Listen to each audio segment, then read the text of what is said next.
Chapter 949. On the Walls of Yongren City. Bai Qi had seen Wang Ming's adjustments to the allied army. How could such a trick trouble Bai Qi? He immediately issued the order, "Zhao Bonu, this general is here. Immediately gather a group of battle-ready soldiers and have them gather near the southern gate. Await further orders." Yes, Zhao Bonu left to carry out the order. The Dragon Stallion army had lost more than 6,000 men in the battle. Fortunately, the enemy had stopped attacking the city. Apart from leaving behind a group to guard the southern walls, the rest had been gathered by Zhao Bonu, totaling more than 30,000 men. Bai Qi then issued the order, "Sound the drums." Yes, dong, dong, dong.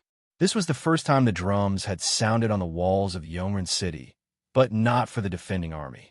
The rapid and forceful beating of the drums reached the ears of the Imperial Guards who were fighting outside the city. The Imperial Guards who were still fighting perked up when they heard the drums, especially Eli and the other division commanders, who were overjoyed and ordered their deputies, "Pay attention to the flags on the walls at all times." Yes, it turned out that Bai Qi had already told Eli that when the army was in a stalemate, Bai Qi would personally command the Imperial Guards outside the city with the flags from above. The Imperial Guards' line of sight would be obstructed by the chaotic battlefield, and even with their discipline, they could fall behind or make mistakes in their marching routes. A single misstep could even result in an ambush by the Allied army. With this move from Bai Qi, there would be no more problems. Bai Qi could see the entire battlefield from his vantage point, and with his superb command skills, he could nimbly instruct the army to attack and avoid according to the changes in the battlefield. To put it bluntly, Bai Qi was the eyes and brains of the Imperial Guards. With Bai Qi's command, the Imperial Guards outside the city only needed to follow orders and kill the enemy. This was exactly what the Imperial Guards were thinking. With the two working together, they could achieve twice the results with half the effort. Sure enough, under Bai Qi's command, the Imperial Guards easily bypassed the defensive formations that Wang Ming had painstakingly set up and killed their way into the Allied army's rear, throwing them into chaos once more. The defeated Allied army was already a flock of frightened birds. If the Allied army could block them and give them time to recover, they would still be able to put up a fight. But just as they took a breather, that group of murderous gods would arrive. How could they not be frightened? Rumors began to spread in the army. At the beginning, it was something like the Great Xia army launched a sneak attack from the north with 100,000 soldiers. Slowly, it evolved into the Great Xia army set up a trap with a total of 300,000 soldiers. However, the soldiers believed it without a doubt. Otherwise, how could the enemy have beaten them into such a sorry state? There's no more accurate news than this. The soldiers vowed as they fled. Only then would they be able to escape with a clear conscience. As for the 10,000 members of the law enforcement squad, they were unable to stabilize the situation amidst the surging army formation. In fact, they could not even protect themselves because the god of slaughter, Bai Qi, had already noticed them. The expressionless Bai Qi was like a brilliant surgeon. The Imperial Guards with a scalpel in Bai Qi's hand, accurately cutting and dissecting the Allied forces. Whichever unit they destroyed could dismember the enemy's defensive line. Whichever fortress they destroyed could tear open a gap in the enemy's defense line. Whichever position they attacked could cause the greatest damage to the Allied forces. Bai Qi was well aware of this, and his gaze was like lightning. In comparison, Wang Ming's command and response were very weak. Seeing that the Allied army was in a mess, Wang Ming had already lost control of the army. The Allied army's total defeat was inevitable. The first to retreat was still the Shao Alliance's mutant army. At first, these players fled out of instinct to save their lives, but now that they were fleeing, they almost collapsed because of the bloody battlefield. Imagine an adventurer player who only dealt with monsters and bandits in such a noisy, bloody, and chaotic battlefield. He was surrounded by people, and because it was too chaotic, he was separated from his teammates and surrounded by soldiers of the Alliance that he did not know. Thinking that the god of slaughter behind him could kill him at any time, how could he not be afraid? At this time, he did not care about the overall situation or victory. It was better to escape as soon as possible. After today's experience, this player was not willing to step into the battlefield again. It was more practical to play one-on-one games with monsters and bandits in peace. The mutant army's defeat became the catalyst for the Allied army's total defeat. A defeat that no one could stop was staged outside Yongren City. It was a spectacular scene. As far as the eye could see, the southern suburbs of Yongren City, the land that stretched for hundreds of miles, was filled with soldiers who had abandoned their helmets and armor, fleeing south without a care for their lives. Rations, siege equipment, and even weapons and armor had all been abandoned on the battlefield. Thick smoke billowed from the small mountain where the Allied command center was located. This was the result of Wang Meng's order to burn down the tents along with the marching materials before he retreated. Fortunately, Wang Meng still had some conscience and had released Xiao Nianying when he retreated. Bai Qi knew that the outcome had been decided, but he was still not satisfied. He wanted to continue expanding his gains. Order Zhao Bonu to immediately leave the city and lead the troops in pursuit. Yes, after a while, the southern gate that the Allied army had failed to take opened from the inside. The 30,000 dragon stallion soldiers, who had been waiting for a long time, charged out like ferocious tigers, cooperating with the Imperial Guard to encircle and annihilate the Allied army. They had captured countless prisoners along the way. In the blink of an eye, it was nighttime, and they were no longer able to continue their march. Whether they were chasing or fleeing, they had one precious time to catch their breath, rest, and eat something to replenish their energy. The tragic Allied army suddenly discovered that their rations and supplies had long since been lost, and there was nothing left to eat. They had no choice but to catch some river water to fill their stomachs. It was destined that no one would be able to sleep that night. Wang Meng could be considered a responsible commander and was not in a hurry to commit suicide to atone for his crimes.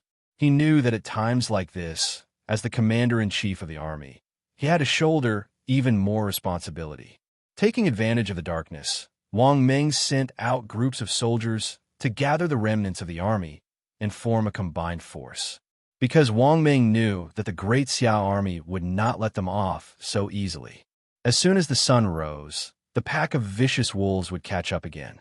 After calming down a little, the Allied soldiers couldn't understand why they had fled so crazily during the day. At that time, there was only one thought in their minds. Run. Run as far as we can to the south. When they came to their senses, they were all ashamed. This was not like a regular army at all. After receiving the summon order from the commander-in-chief, the majority of the soldiers chose to join up with him. This was the best way to save their lives. After all, they were still within the borders of the Great Xia. Scattered soldiers would not be able to escape the pursuit of the Great Xia. Only by uniting together would they have a chance of survival. Once again, Wang Meng became the backbone of the Allied army. Even the players of the Xiao Alliance did not leave alone. Without the protection of the army, they had no confidence in escaping back to Dali. The problem was that Eli, Zhao Bonu, and the other Great Xia generals would not let Wang Meng do as he wished. Just as Wang Meng sent out the liaison team, Eli and the others were not idle either. They sent out elite cavalry and launched surprise attacks that night. They constantly harassed the Allied army and made it impossible for them to have peace. Every time the Great Xia cavalry attacked, no matter how many there were, the frightened Allied army would only run away. They did not even think of resisting on the spot. That night, the remnants of the Allied forces, who had been fighting for an entire day, were tortured by the Great Xia cavalry. They didn't get a good night's sleep. Early in the morning, their eyes were bloodshot. And this was just the beginning of the nightmare. At daybreak, the Great Xia army chased after them and launched another massacre. The focus of the attack was the Allied army that Wang Meng had painstakingly gathered. Under the attack of Eli, it was once again torn apart and dispersed. Wang Meng's heart was full of despair when he saw this. The two armies launched a life-and-death chase in the wilderness of Dongchuan County. The remnants of the Allied army were constantly slaughtered or simply surrendered, and the number of prisoners of war increased exponentially. This went on for 2 days and 2 nights. On the morning of the third day, the remnants of the Allied army finally ran to the border and were about to enter the territory of Dali County. The number of Allied army that could make it this far was less than 60,000. Phew, I've finally escaped death. The officers and soldiers of the Allied army had a kind of joy of surviving a disaster, and their tense nerves finally relaxed. In the army formation, Wang Ming, Little Mu Tuo, Xiao Nianying, and the others were impressively in line, firmly protected by personal guards. It was just that their faces no longer had the high spirits they had when they set off. Each and every one of them was extremely embarrassed. Xiao Nianying was even more disheartened. After a big battle, the 100,000 troops of the Xiao Alliance were now less than 30,000. Just the death compensation alone was an astronomical figure. If they really wanted to compensate them one by one, the Xiao Alliance could only go bankrupt. Not to mention that this battle had greatly damaged the overall strength of the Xiao Alliance. They were afraid that they would not be able to maintain their position as the overlord of Dali Royal City. A great crisis had already enveloped Xiao Nianying, the Xiao family, and the Xiao Alliance. It was absolutely difficult for Xiao Nianying to withstand this crisis. What had supported Xiao Nianying until now was that glimmer of hope. This expedition was all because of the Yanhuang Alliance, and they would not ignore the Xiao Alliance. The Xiao Alliance was not a chess piece that could be abandoned by the Yanhuang Alliance at any time. The Xiao family was a member of the Silver Hand and could not be provoked. It was just that this battle was ultimately lost. When the army came to the border, the commander of the Dali Imperial Guards suddenly frowned and said to Wang Ming, "General, isn't this border a little too quiet?" Wang Ming was startled, then reacted and said, "It is indeed a little too quiet. There must be a reason for things to be abnormal." Along the way, Wang Ming always felt that there was an extremely important thing that he had forgotten. "Let the whole army be on guard," Wang Ming instinctively ordered. It was better to be safe than sorry. Seeing this, Little Mu Tuo said disapprovingly, "I say, General Wang, aren't you making a big fuss over a minor issue? Have you been frightened by the Great Xia army?" As soon as his voice fell, the rumbling sound of horse hooves suddenly sounded in the woods on both sides of the border. When Wang Ming heard this, his face instantly turned pale. He finally remembered what was going on. Damn it! How could I forget the Tiger Leopard Cavalry of the Great Xia has never appeared in Dongchuan County. Chapter 950. The 30,000 Tiger Leopard Cavalry, led by Ma Chao, were lurking at the border of Dongchuan County. On the day that the Battle of Yongran City ended, Bai Qi sent an urgent message to Ma Chao through the courier station, telling him not to rush to Yongran City, but to go straight to the border and wait for his prey. That was why Ma Chao's troops were ambushed. The moment the Tiger Leopard Cavalry charged out, Wang Ming lost all hope. He turned his head to the north and said sadly, "Your Highness, I have failed you and have no face to return. I can only atone for my sins with my death." With that, Wang Ming suddenly drew his sword and committed suicide before his personal guards could react. Bright red blood spurted out and dyed the blue sky red. A hero of the generation had fallen just like that. With a plop, Wang Ming's body fell off his horse. His eyes were wide open, showing his unwillingness to accept his fate. That was the regret of unfulfilled ambition and the unwillingness of being born at the wrong time. Perhaps there was even a tinge of bitterness that came from not being human. In front of the brilliant generals of Great Xia, all the famous generals felt inferior. This time, Wang Ming was completely defeated by Bai Qi. This was a huge blow to Wang Ming and also one of the reasons why he committed suicide. "General," the personal guard exclaimed. No one expected Wang Ming to be so unyielding. The personal guards turned pale. According to the rules of the army, if the general died, the personal guards would be buried with him. Even if they managed to escape back to Handan City, they would not be able to escape death. The only way out was to surrender. However, personal guards were different from ordinary soldiers. If they surrendered, they would inevitably bear the bad reputation of betraying their master. Hearing the exclamations, Little Mu Tuo and the rest finally reacted. Their faces were pale, and their hearts were filled with sorrow. The fox grieves for the rabbit's death. Thinking back to their high spirits when they set off, and now they were in dire straits. The difference was like heaven and earth. All these drastic changes happened in just 2 to 3 days. The world had changed so much that people did not know what to do. Wang Ming's death was like a bolt from the blue to the already terrible Allied army. Seeing that the general had committed suicide, the soldiers no longer had the will to fight. Moreover, they were ambushed in front of them and pursued from behind. The fate of the remnants of the 60,000 Allied army could be imagined. Clang! Someone threw down the weapon in his hand. There's no more hope. Clank! Clank! Half of the remaining 60,000 soldiers surrendered in the blink of an eye, and the rest were mostly mutants. This was because the natives could surrender, but the Shao alliance couldn't. Even if he surrendered, the other party wouldn't want him.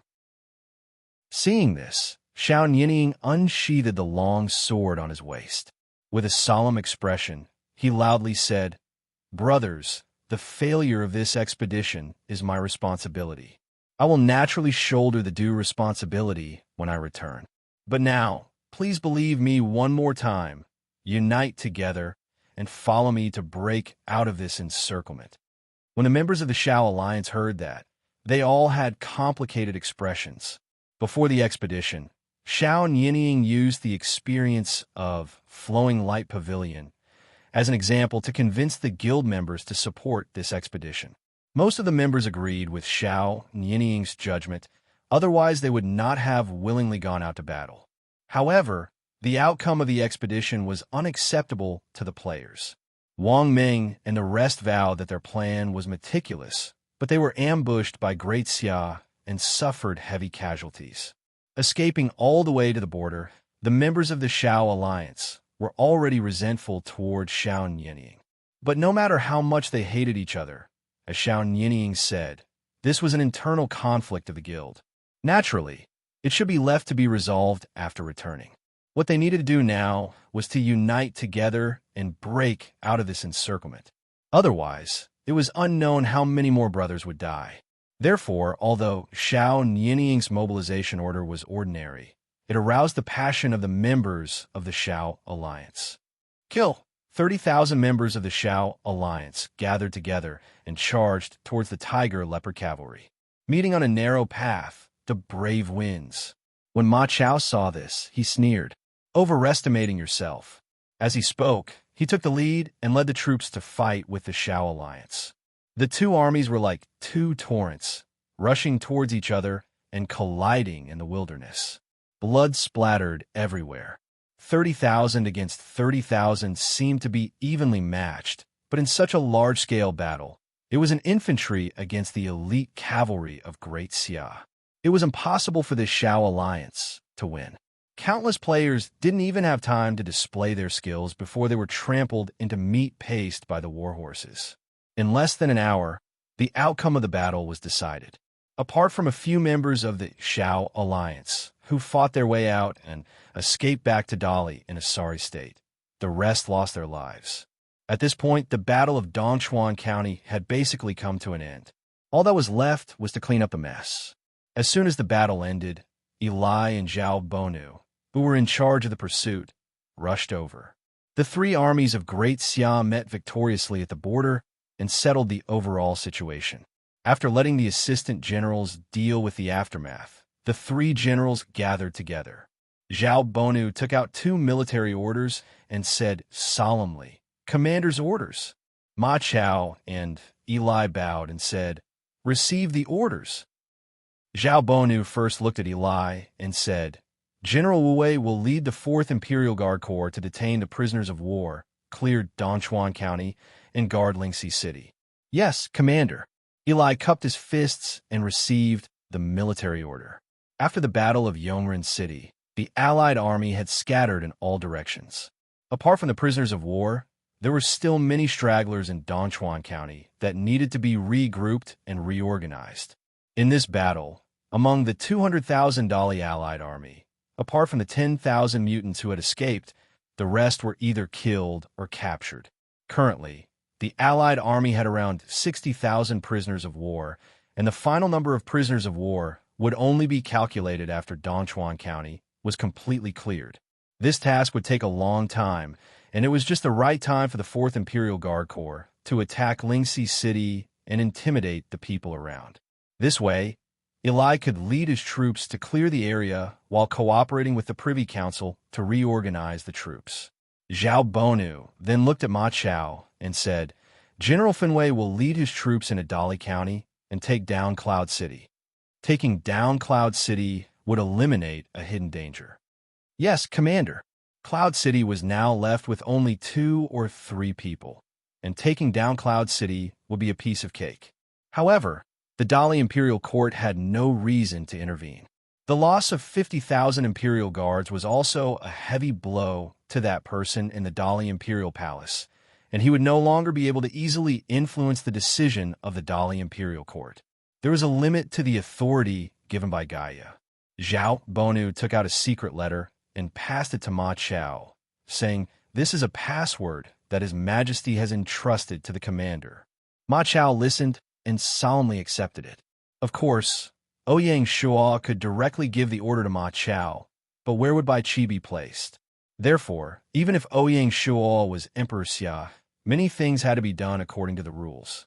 Ma Chao opened the secret letter, and his expression became clear. Ouyang Shuo ordered Ma Chao that after taking down Cloud City, there was no need to choose to occupy it, but to directly choose to destroy it. In that case, the cities that were painstakingly built in Dali County would be reduced to nothing in an instant. The entire Dali County would return to a state of wilderness. Therefore, before shattering the territory stone tablet, Ma Chao had to lead his troops and cooperate with the Yunnan Province Governor's Office to move all the citizens of Cloud City to the Xia Kingdom. Those who dared to disobey would be killed without mercy. Ouyang Shuo was going to use the 3 lights policy on Cloud City. Naturally, there was a reason for doing so. If Ouyang Shuo did not remember wrongly, according to the memories of his previous life, Gaia's 5-year system update targeted a county where Imperial City was located. After the update, unless a player's territory in the county chose to rely on Imperial City for protection, they would be automatically regarded as Imperial City's enemy. Imperial City could then send troops to encircle and annihilate them. To put it bluntly, Gaia wanted to clearly designate the county where Imperial City was located as Imperial City's private land. It was the same whether Imperial City had an emperor or not. Therefore, there was no meaning in occupying Cloud City now. It was better to empty it and leave nothing for the Dali Imperial Court. Apart from the population, all the resources had to be moved away. All in all, it would be enough to cover the expenses of this war. The future Dali Imperial Court would be even more isolated and helpless than the Great Sway. After announcing the military order, Zhao Bonu also had to lead his troops back to Yongren City. With the Dongchuan County matters settled, and the 4th Imperial Guard Corps holding the fort in Lingxi City, Bai Qi could finally head north with peace of mind. He entered Sichuan and joined up with the main force of the Dragon Stallion Army to command the decisive battle between the Xia Kingdom and Swordsman City. In the end, the battle with the Dali Allied Army was just an appetizer. The real battle was still in Sichuan and Swordsman City. He just didn't know how the battle in Dongchuan County would affect the situation in the China region. Handan City, the city lord's residence. The moment Wang Meng committed suicide, Di Chun received a notification from the system. How could this be? Di Chun's face was pale and ugly. Peerless Elegance's heart trembled. She rarely saw Di Chun lose his composure like this. Concerned, she asked what happened. Di Chun said bitterly, Wang Meng committed suicide. What? Peerless Elegance was also in disbelief. She glanced at Di Chun sympathetically. Fate is so unfair to this man. 2 days ago, they learned that the Dali Allied Army had been ambushed by the Xia Kingdom outside Yongren City and had fled in defeat. At that time, Di Chun was in a very bad mood and was rather depressed. Fortunately, it was only a failure of the plan, and there was no substantial impact on Handan City. But Wang Meng's sudden suicide was undoubtedly a heavy blow to Di Chun. It was not easy for Handan City to have another famous general after Lien Pe. Who would have thought that he would disappear like a shooting star? Losing Wang Meng was undoubtedly breaking an arm of the Handan City army. Seeing that Di Chun had not recovered from his shock, peerless elegance comforted him. Wang Ming has always been an unyielding man. He was already feeling guilty about the failure of the previous mission to the Sui Kingdom. This time, after the defeat in Dongchuan County, he must have lost all hope. Even if he returns to his territory, it will be difficult for him to lead the army again. Sigh, victory and defeat are common in military affairs. Why did it have to be like this? Di Chun couldn't help but sigh. There was a trace of regret in his heart. He didn't regret planning the Dali allied army's attack on the Xia Kingdom, but he regretted sending Wang Ming to lead the army. If I had known this would happen, I would have sent General Lien Per. Peerless elegance shook her head. This time we were too careless. We didn't expect the Xia Kingdom to use disarmament as a cover and secretly assemble their army. If we had sent General Lien Per this time, our losses would have been even greater. Lien Per was the symbolic general of Handan City and the core of the Handan army. If he died or was captured in this battle, it would be really terrible. Di Chun was depressed and said fiercely, I must avenge this. Chapter 9:51. Seeing that Di Chun couldn't get over it, peerless elegance changed the topic. What are you going to do about Swordsman City? Following the defeat of the greatly allied forces, Yanhuang Alliance's plan to trap the Great Xia Longxiang army in Shu officially failed. The situation in Swordsman City became tense.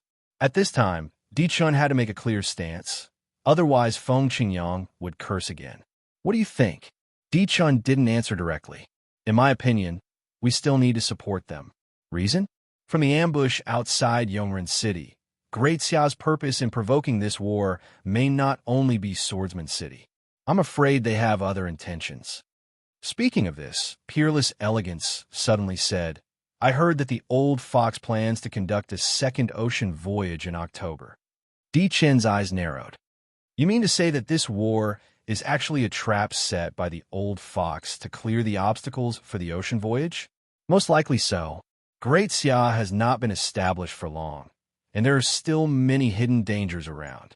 With the old fox's cautiousness, I'm afraid he won't be able to set sail with peace of mind if he doesn't eliminate these hidden dangers, peerless elegance analyzed. In terms of understanding of Ouyang Shaw, peerless elegance was even better than Di Chun. Di Chen's eyes twitched. The territories of the four clans in Dali Prefecture were originally a hidden danger for Great Xia. Unexpectedly, their brilliant plan fell into the old fox's trap and allowed Great Xia to clear Dali Prefecture. Since you concluded that Great Xia has other intentions, then we should not move. Why do we need to support Swordsman City? Di Chun didn't understand. Great Xia's other goals are uncertain, but Swordsman City is something that Great Xia must eradicate. If we don't reinforce Swordsman City and allow Great Xia to take it down easily, Great Xia will be able to handle the situation with ease and can easily realize their other strategic intentions. Therefore, we must attack Great Xia in Swordsman City, peerless elegance said resolutely. What a terrifying woman. She had accurately guessed Ouyang Shua's thoughts. I understand. Di Chun nodded, agreeing with peerless elegance's judgment. In the next few days, the war that affected the entire wilderness suddenly entered the fast lane. Shocking news quickly spread through all the major media outlets. First, the Great Xia's defeat at Yongren City shocked the outside world. The China players were once again impressed by Great Xia's strategy. The longest road in the world is Great Xia's strategy, someone lamented. Following which, there was news that Great Xia decisively attacked Dali Prefecture and destroyed Yunqing in one fell swoop, turning Dali into a barren land once again. The cruelty of his methods caused the surrounding territories of Great Xia to tremble in fear. No one could figure out why Great Xia was so resolute. This time, Great Xia had completely shed all pretense of cordiality with the Great Li Imperial Court, which made the Great Li Imperial Court in a difficult situation. There was even news that Great Xia had issued a recruitment notice in Dali, brazenly trying to poach players from the Supreme Court. The recruitment targets were not only limited to NPCs, but also players living in Dali. Anyone with foresight could foresee that the future of the Great Li Imperial Court would be worse than the current Great Sway. Therefore, if there was a chance, it would be better to escape from the abyss of misery as soon as possible. In a short period of time, countless people applied to immigrate to Great Xia. Some people said that Great Xia was taking drastic measures to break the foundation of the Dali Imperial Court. Unfortunately, the Imperial Court of Dali could do nothing about it. The temporary Imperial Court could not force the people in the city to stay or leave when there was no emperor. Before the war was over, Great Xia had dug out its first pot of gold. In addition to the 500,000 people in Cloud City, Great Xia could poach at least 1 million people from Dali Royal City. This was the greatest wealth for Great Xia. After Cloud City was destroyed by Great Xia, there was news that Great Xia's Dragon Stallion Army commander, Bai Qi, had finally led his troops in Shu, opening the prelude to the decisive battle between Great Xia and Swordsman City. At the same time, Di Chun and the others publicly declared that they would never allow Great Xia to attack Swordsman City. It could be said to be tit for tat. For a moment, the focus of the wilderness shifted from Yongren City to Swordsman City. Everyone was looking forward to the arrival of an unprecedented war. At this moment, two seemingly inconspicuous events happened in the wilderness, but they really affected the situation in the wilderness. One happened in Dali, and the other in Rosy Cloud City. On the 11th of October, Xiao Nianying led his troops back to satellite city of Dali. As soon as they entered the city, Xiao Nianying was keenly aware that the players in the city looked at them with playful eyes. Some were ridiculing, some were gloating, and some were looking forward to watching a good show. This made Xiao Nianying, who was very proud, very embarrassed, and a trace of unease arose in his heart. What's going on? Thinking of this, Xiao Nianying unconsciously quickened his pace and walked towards the city lord residence. What Xiao Nianying did not know was that back when the Dali allied army was defeated in Yongren City, a huge storm had already swept towards the Xiao alliance, the Xiao family, and Xiao Nianying. The moment Xiao Nianying returned, the storm was about to sweep up. When the allied forces were defeated in Yongren City, the reincarnation hall in satellite city of Dali emitted bursts of dim light. Members of the Xiao alliance were reincarnating their one after another, and the reincarnation hall was soon filled to the brim. Logically speaking, in the latter half of Gaia's 4th year, players were increasingly cherishing their lives, and the chances of reincarnation were greatly reduced. As a result, the reincarnation hall became deserted, and there was rarely such a lively scene. The Dali players naturally understood what had happened after asking around. The news that the Dali allied army was attacked in Yongren City and the entire army was defeated gradually spread in the city. With this, the Dali players were in an uproar. As the overlord of Dali, the Xiao alliance's every move affected the nerves of the Dali players. In the following days, there was an endless stream of Xiao alliance players reincarnating. The Dali players were even more alarmed at the decisive battle at the border on the 9th of October. On that day alone, more than 20,000 Xiao alliance members reincarnated in the reincarnation hall, setting an all-time record. Some people even calculated that less than a tenth of the 100,000 Xiao alliance troops that were sent out for the expedition had survived. Even if Xiao alliance was a super guild, it was just a dark horse that suddenly rose up during the Guardian Guild qualification battle. Its foundation couldn't be compared to Snow Rose and other veteran guilds. Including the branch members, the Xiao alliance had close to 600,000 players. About half of them had merged with other small and medium-sized guilds after the Guardian Guild qualification contest ended. Of the 600,000 members, combat professional players made up 2/3, which was about 400,000. These players were organized into 100-man teams, 1,000-man teams, and elite teams. The 100,000 elites that were sent out for the expedition had a combat strength equivalent to half of the entire Xiao alliance. Now, there were only 10,000 elites left out of the 100,000. It was equivalent to having the Xiao alliance's overall combat strength. The position of Dali's Overlord Guild was immediately in jeopardy. It was inevitable that the other animals in the forest coveted the tiger in its weakened state. In Dali City, there were no less than 5 large guilds with more than 200,000 members. There were even 2 guilds with more than 300,000 members. They were not far from the Shao Alliance. The Shao Alliance had lost nearly 100,000 elites. It was inevitable that these guilds would have other thoughts. The qualification to guard a satellite city was coveted. Just yesterday, 2 large guilds in Dali had announced a merger. The newly formed guild was called the Purple Moon Alliance. The Alliance Master was Purple Emperor, while the Deputy Alliance Master was Moon Empress. It had a total of 500,000 members, comparable to the Shao Alliance. Of course, this was only the strength on paper. If they were to really compare, the Purple Moon Alliance was still slightly inferior to the Shao Alliance. It lacked in heritage. However, the Shao Alliance had lost nearly 100,000 elite members. Its strength was incomparable to the Purple Moon Alliance. The overlord of Dali City's guild circle was about to change hands. All that was lacking was an opportunity. According to Gaia's setting for the Guardian Guild qualification, the Guardian Guild had to accept a challenge from other guilds at the beginning of every year. If they defended, they would continue to have the qualification. If they failed, they would naturally have to change hands. It was already October. In another 2 months, it would be Gaia's 5th year. Without a doubt, the Purple Moon Alliance's reorganization was aimed at the position of supremacy in Dali City. When that time came, would the Shao Alliance, which had suffered heavy casualties, still be a match for the Purple Moon Alliance? The Dali players seemed to have a premonition that a new overlord was about to be born. This was also why the Dali players had a teasing look in their eyes when they saw Shao Nianying and company. Many of those players were members of the Purple Moon Alliance. These members were becoming more and more arrogant in Dali Satellite City.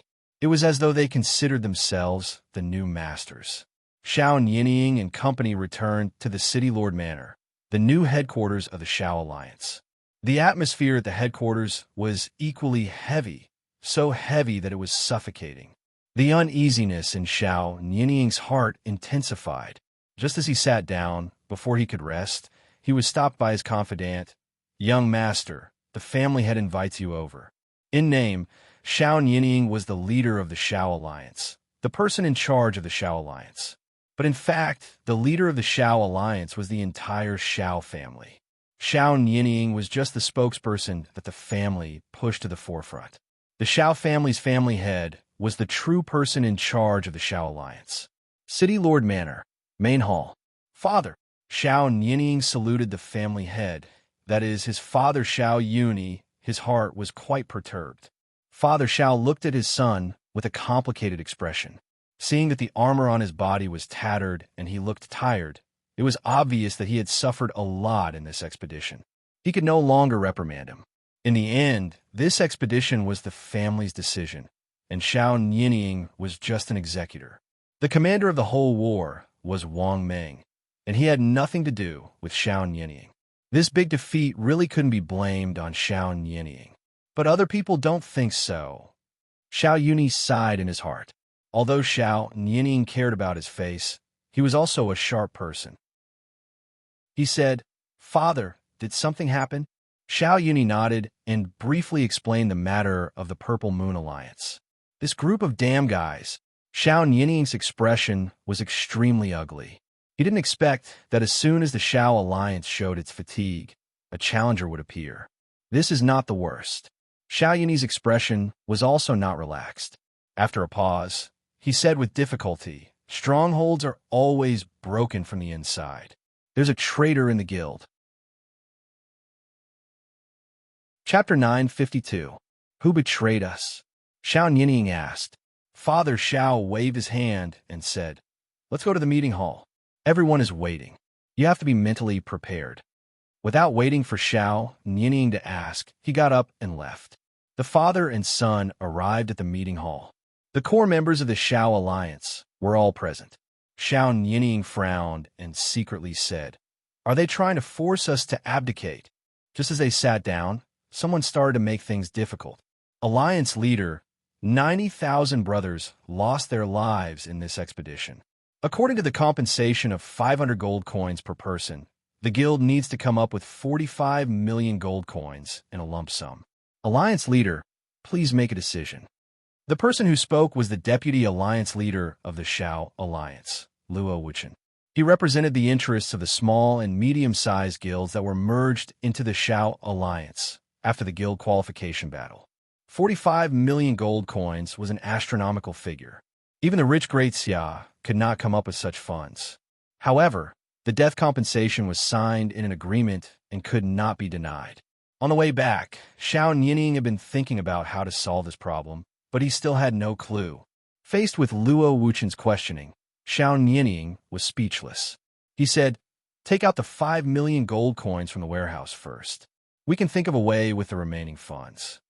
Luo Wuchen asked, 5 million is only a fraction. It's less than 60 gold coins per person. I'm afraid the brothers who died in battle will not agree. Besides, if the funds are taken away, how can a guild operate? Then what do you think we should do? Xiao Nianying's face was gloomy. He already knew that Luo Wuchen did not come with good intentions. Luo Wuchen said, "This matter is because Alliance leader agreed to Di Chun and the rest request. Now that the guild is in trouble, we should naturally seek compensation from Di Chun and the rest." That's right. Luo Wuchen's words were unanimously supported by the other members. Back when Xiao Nianying wanted to wade into these muddy waters, there were people in the Shao Alliance who opposed it. Luo Wuchen was the most resolute one, but he was helpless. After the previous guild crisis, the Shao Alliance also underwent a shareholding reform. Xiao Nianying and the other Shao family members held a total of 30% of the Shao Alliance as shares. Including the Shao family's allies, the total shares exceeded 50%, so they had absolute say in the guild. Now, these allies were also beginning to be dissatisfied. If they could not come up with the compensation, the Shao Alliance would only have bankruptcy. When the time came, Gaia would auction off the Shao Alliance's assets to pay the compensation. If they couldn't pay it off, the players who died could only blame their bad luck. Xiao Nianying was forced into a corner and could only say, "Then I'll communicate with Yan Huang Alliance first." In this way, this forced abdication came to an end. However, Xiao Nianying was not relaxed at all. He was extremely clear that if he was unable to come up with a solution, it would be difficult for the Shao family to gain a foothold in the guild. The next day, Di Chun and the others replied that they were willing to pay 1 million gold coins as compensation. When Luo Wuchen and the others heard this, they sneered and said, "Are you trying to get rid of beggars?" A day passed, and the Shao family was not indifferent. They thought of a few ways to remedy the situation, and Xiao Nianying told them. The first option was to sell off the guild's inventory. Besides the 5 million in cash, the Shao Alliance had obtained many precious materials and equipment in the underworld due to their guild guardian status. If he sold it, he could earn at least 7 million gold coins. Secondly, lower the compensation standard appropriately. In this expedition, the performance of the 100,000 elites was really disappointing. There was not a trace of bravery, and they were the fastest to escape from the battlefield. They were not even as good as the Cloud City Territories army. With this kind of performance, even if they died, they were not worthy of the high compensation of 500 gold coins. Xiao Nianying's idea was to lower the compensation standard to 300 gold coins per person, saving 18 million gold coins in one go. The third option was to bring in a large guild. With the Shao Alliance's status as the Guardian Guild, there was no need to worry that no large guilds would be willing to join the Shao Alliance. To join, they would naturally have to pay a joining fee, which would be at least 5 million gold coins. This way, the Shao Alliance's strength could be strengthened, and they could deal with the Purple Moon Alliance's provocations. The fourth option was to collect donations internally. This was the Shao Alliance's moment of life and death, and the guild members should save themselves to avoid the fate of bankruptcy. It was recommended that every member donate at least 10 gold coins, with no upper limit. With the Shao Alliance's 500,000 members, even if the 90,000 dead players were deducted, they would at least be able to raise 5 million gold coins. In this way, there would only be a gap of 4 million gold coins left. After listening to Xiao Nianying's solution, Luo Wuchen's eyes narrowed, and he said, "The Alliance Master's method is indeed good, but I have two questions, and I hope the Alliance Master can answer them." Speak. First, according to the Alliance Master's plan, after this torment, not only will the guild's funds be depleted, even the guild's resources will be depleted, and the entire guild warehouse will be left with an empty shell. When that time comes, what will be used to equip the 90,000 brothers who died in battle? The Alliance Master won't say that this is also their own fault, right? This, Luo Wuchen continued. Second, this expedition was the result of the Alliance Master's forceful promotion. Now that something has happened, and all the members have to bear the burden, do you think everyone will agree? Not to mention the forced donation, the guild's funds, warehouse, and resources were all public property, and if they were emptied, it would naturally harm the interests of all the members. Bringing a new guild would also dilute the shares of the members, so it was also a kind of interest violation. The Alliance Master has just returned. I'm afraid you don't know. With the establishment of the Purple Moon Alliance, rumors have spread everywhere in the city, and the hearts of the people in the guild are not stable. Now that we're taking drastic measures, a big mess is in front of us, Luo Wuchen added. Hearing this, Xiao Nianying's face was extremely ugly. The players were not fools, seeing that the guild might not even be able to protect the rights to guard the guild. Why would they bear the burden together? And there were already people muttering that they wanted to disband. Xiao Nianying said, "Since you don't think my plan is good, I want to hear your opinion." Luo Wuchen was expressionless and said, "As the saying goes, every debt has a debtor, and every person has to bear the responsibility. The Alliance Master can't escape the blame for the mess that the guild has made today. If we want to stabilize the hearts of the people in the guild, someone has to bear the responsibility and not the ordinary members." Saying this, Luo Wuchen stood up, bowed to Xiao Nianying, and said, "I hope the Alliance Master will take the blame and resign, and lead the Xiao family members out of the Xiao Alliance." Seeing this, the others stood up, bowed together, and said, "We hope the Alliance Master will take the blame and resign." This was the real way of forcing an abdication. "You, all of you." Xiao Nianying's face was pale, pointing at the people in the hall. He was extremely angry. At this moment, a group of players appeared outside the yard and said in unison, "We hope the Alliance Master will take the blame and resign." The voice was like an avalanche, drowning Xiao Nianying. Clearly, this was not a spur-of-the-moment idea, but had been planned for a long time. The guild members had been dissatisfied with the Xiao family for a long time. Xiao Nianying's body trembled, and he tried his best to stabilize his body, and said coldly, "What if I don't agree?" Luo Wuchen said, "Then we can only hold a shareholders' meeting and dismiss the Alliance Master. At the same time, we have to apply to Gaia for arbitration, and let the Xiao family compensate us. I believe that God Gaia will definitely give us justice." When Xiao Nianying heard this, he looked at the Xiao family's allies, and seeing that they were all ignoring him, he felt a chill in his heart. He knew that the matter could not be continued, and if it continued, it would not be beneficial to him or the family. "Forget it, I admit defeat." Xiao Nianying's expression was bleak. Perhaps the moment he agreed to Di Chen's request, he was destined to suffer a tragic fate today. The Xiao family should return to seclusion and be a reclusive family in peace. After all, this wilderness was not their stage. Soon, the Xiao family was cleanly evicted by Xiao Alliance, and even their shares were taken back to compensate for their losses. Luo Wuchen was not surprised and was elected as the new Alliance Master. With the Xiao family gone, the problem of Xiao Alliance was still unsolved. If the compensation problem could not be solved, Luo Wuchen's position as the Alliance Master would not be stable. On the first day of his appointment, Luo Wuchen threw out a sensational news. Facing the expectations of the guild members, Luo Wuchen smiled and said, "I have good news for everyone. Emperor Xia is willing to take over the shares left behind by the Xiao family and help the guild to tide through this crisis." "Emperor Xia, isn't he the enemy of our Xiao Alliance?" Luo Wuchen shook his head and said, "The one who has a grudge with the Xia kingdom is the Xiao family, the Yin Huang alliance behind the Shao family, and not us. Now that the Shao family is gone, why would Emperor Xia care about us? Everyone heard this and looked at each other. The smarter ones felt a chill in their hearts, and the way they looked at Luo Wuchen was different. They faintly felt that from the beginning to the end, the drama within Shao Alliance seemed to have the shadow of the Xia Kingdom. What was the relationship between the new Alliance Master and the Xia Kingdom? They did not dare to think about it. Luo Wuchen saw this and continued, "Previously, why did Shao Nianying urge us to attack the Xia Kingdom? Wasn't it because he was worried that the Xia Kingdom would make things difficult for us in the future? Once the Xia Kingdom takes over, all the hidden dangers will disappear." Everyone nodded, and this was true.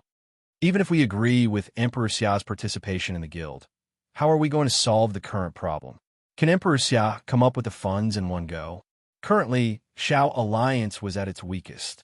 With the departure of the Shao family, the power gap left behind was naturally very coveted, and internal strife was inevitable. Therefore, there were people who did not want to see Ouyang Shua intervene in the matters of Shao Alliance. Luo Wuchen saw this, and secretly noted this person's name. He smiled and said, "What kind of person is Emperor Xia? Since he said that he is willing to take over, he naturally has a way to solve the current predicament." Of course, Emperor Xia is not a philanthropist, and it is impossible for him to come up with a huge amount of funds just for 30 shares. Fortunately, Emperor Xia said in advance that he is willing to return all the equipment dropped by the 90,000 fallen brothers. When the Xia Kingdom's army cleaned up the battlefield, these equipment were basically kept. Those who died in the battle were all elite players, and naturally, their equipment was also of high quality.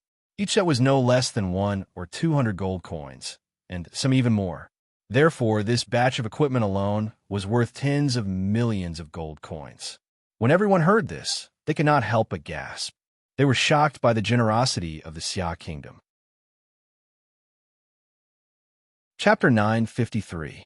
According to the guild's promise, in addition to receiving 500 gold coins as compensation, the players who died could also receive a set of equipment. However, the equipment was only ordinary equipment and could not be compared to what they dropped. In Gaia Year 4, the equipment of adventurer players were mostly tailored according to their skills, attributes, and combat habits. This equipment could be sold to others for 100 or 200 gold coins, but to them, it was worth 1,000 gold coins. Therefore, if they could get back the equipment, reducing the death compensation was no longer unacceptable. After everyone had digested this, Luo Wuchen continued, "There's another piece of good news. If we agree to let Great Xia enter the guild, Great Xia can help us solve the problem of the Purple Moon Alliance." "How?" "Great Xia is willing to sell the rights to guard the Somali satellite cities to the Purple Moon Alliance. This way, the Purple Moon Alliance will move to Somalia and no longer pose a threat to us." Phew! Hearing this, everyone finally let out a long sigh of relief. In the end, the Purple Moon Alliance was the mountain that was pressing down on them. With these two conditions, there was no longer any meaning to them.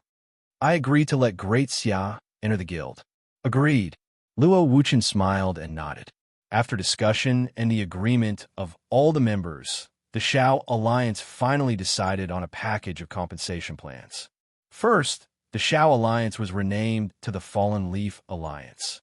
Second, the death compensation for 90,000 players was reduced from 500 gold coins to 200 gold coins. As compensation, they would unconditionally receive the equipment that was dropped. Third, Great Xia would exchange the dropped equipment for 30% of the Shao Alliance's shares. Fourth, they would introduce a large guild, Quicksand, and obtain a joining fee of 5 million gold coins. Quicksand was not the guild that Shao Nianying had previously proposed, but a guild that Luo Wuchen had introduced. Outsiders did not know that Quicksand was already under the control of Great Xia. With these two conditions, it basically announced that Great Xia had absolute control over the Fallen Leaf Alliance. By controlling the Fallen Leaf Alliance and luring the Purple Moon Alliance away, it basically announced that the Dali Guild Circle was officially under the control of Great Xia, once again cutting off an important arm of Dali. At the same time, in the competition with the Yin-Huang alliance, Great Xia had once again taken down a city. The strength of both guilds gradually reversed in favor of Great Xia. The advantage that the Yin-Huang alliance had built with the help of the Silver Hand had basically been lost. Fifth, collect 10 gold from each member and convert them into guild points. This way, they would be able to collect 7 million gold without harming the interests of ordinary players. Sixth, sell a batch of rare materials to a thread for 3 million gold coins. As the largest pure profession guild in the world, Thread of Life relied on the rich production of the underworld to prosper. Their wealth was comparable to that of a nation, and their desire for rare materials was limitless. To be able to receive so many rare materials in one go, the Love Thread Link would wake up smiling even in his dreams. If a thread were to process these materials into equipment, they would be able to earn at least 2 million gold in profit.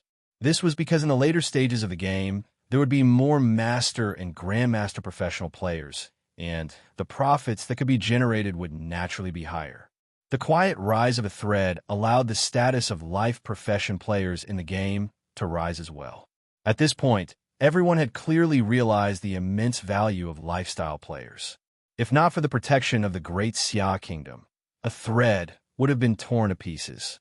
Hence, after receiving the news, Love Thread Link expressed that she was willing to give Ouyang Shuo 300,000 gold coins as a commission. Ouyang Shuo smiled and refused. He was not greedy for such a small amount of money. Love Thread Link looked charmingly at Ouyang Shuo and said, "I know you don't lack money and don't care about this commission. How about this? I'll prepare some toys for Songjia and Bing'er." Ouyang Shuo didn't refuse again. With Love Thread Link's wealth today, the toys that she was talking about were probably worth a lot, perhaps even more than 300,000 gold coins. Ouyang Shuo accepted them calmly, acknowledging their personal friendship. Love Thread Link saw this and smiled even more charmingly. After completing this material transaction, Fallen Leaf Alliance would pay the compensation of 18 million gold coins. There would still be a batch of equipment and materials left in the guild warehouse, so it wouldn't be emptied at once. Of the 5 million in liquid funds, there would still be 2 million gold coins left. For the members of Fallen Leaf Alliance, this was the best solution. Not only did it not shake the foundation of the guild, but it also preserved the position of the overlord of Dali Kingdom. More importantly, with the backing of Great Xia, they didn't have to worry about Great Xia finding trouble in the future. When everything was settled, the members of Fallen Leaf Alliance were delighted to find that the strength of the guild didn't decrease, but increased. It actually ushered in a new era, which was really surprising. The only desolate ones were the Shao family and Yin-Huang Alliance, which was standing behind the Shao family. When the news came out, the world was in an uproar. Some people joked that Great Xia had almost used a method to gain control of a super guild. Although this method was coveted, only Great Xia had the conditions to use it. What can we do?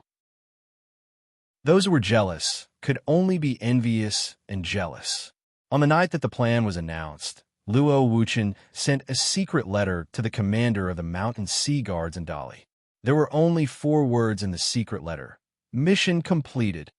Just when Dali Kingdom was in an uproar, the Xiangnan province was also not calm. The flames of war suddenly ignited because south of Rosy Clouds, who had endured for a long time, finally made a move. The Xiangnan province was located in the central part of China. During the spring and autumn warring states period, it belonged to Chu, and during the Three Kingdoms period, it belonged to Wu. The Xiangjiang River ran through the north and south, and the territory was rich in mineral resources. It was known as the land of non-metallic minerals and land of non-metallic minerals. In addition to the Han people, there were also ethnic minorities such as Tuzhong and Tujia. On the periphery of the Xiangnan province, the Mufu and Wugong mountains bordered the Jiangchuan province in the east. On the west was the Yingui Plateau. On the northwest was the Wuling Mountains. On the south was the Chuanan province and the Lingnan province. On the north was the Binhu Plain and the Jingshu province. The entire province was divided into 5 counties. From south to north, they were Guiyang County, Yongzhou County, Baoqing County, Changsha County, and Chanda County. Rosy Cloud City occupied the southernmost Guiyang County and Yongzhou County. The main city, Rosy Cloud City, was located in the north of Yongzhou County.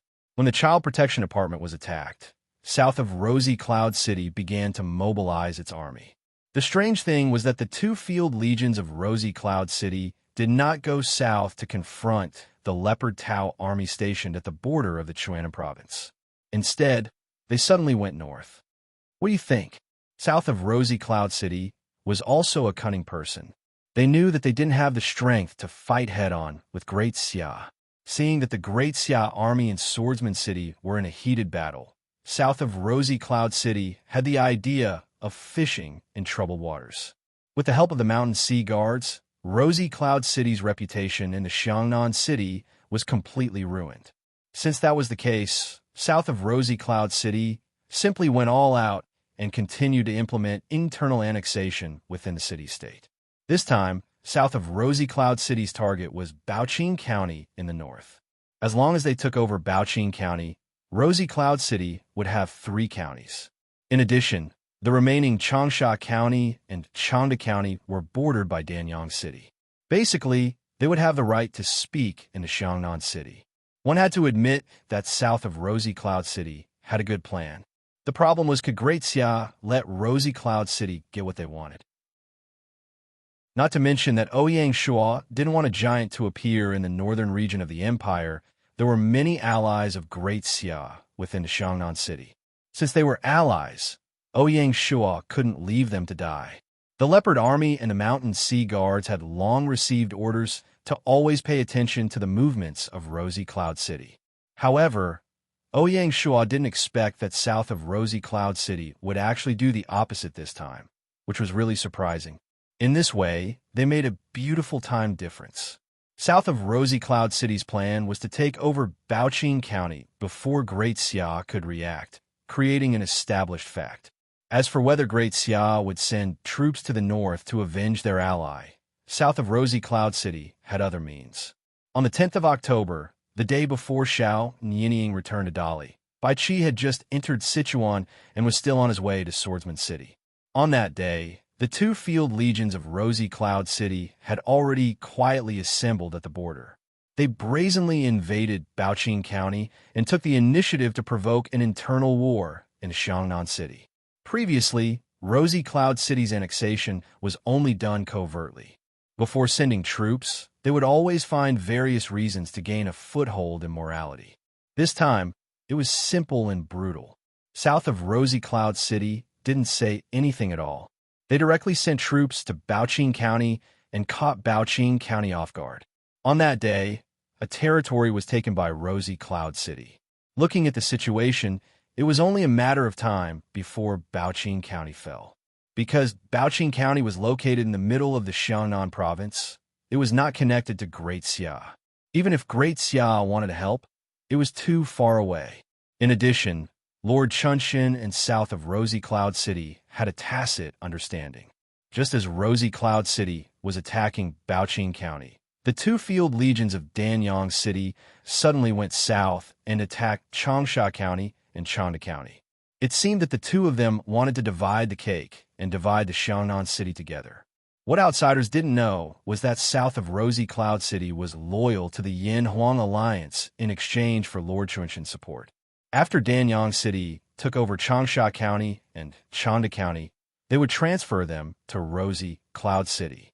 This move by the Yin-Huang Alliance could be considered as smart. As the saying goes, be willing. You can only gain by giving up. The Yin-Huang Alliance used 2 counties in exchange for an unprecedentedly powerful ally. It was worth it.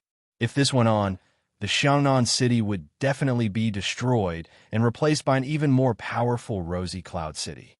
When Ouyang Shua heard the news, he was surprised and a little excited. South of Rosy Cloud, since you want to die, I will fulfill your wish. Ouyang Shua was about to give the order to the Leopard Army to immediately attack the Xiangnan province and take advantage of the fact that Rosy Cloud City's army was not in the main city to destroy their nest. Unexpectedly, at this time, a piece of news spread. The Yanhuang Alliance officially accepted Rosy Cloud City as an official member, and both sides signed an alliance contract. When the news came out, the wilderness was in an uproar. This was an official member, and the first time the Yanhuang Alliance had accepted a new member since its establishment.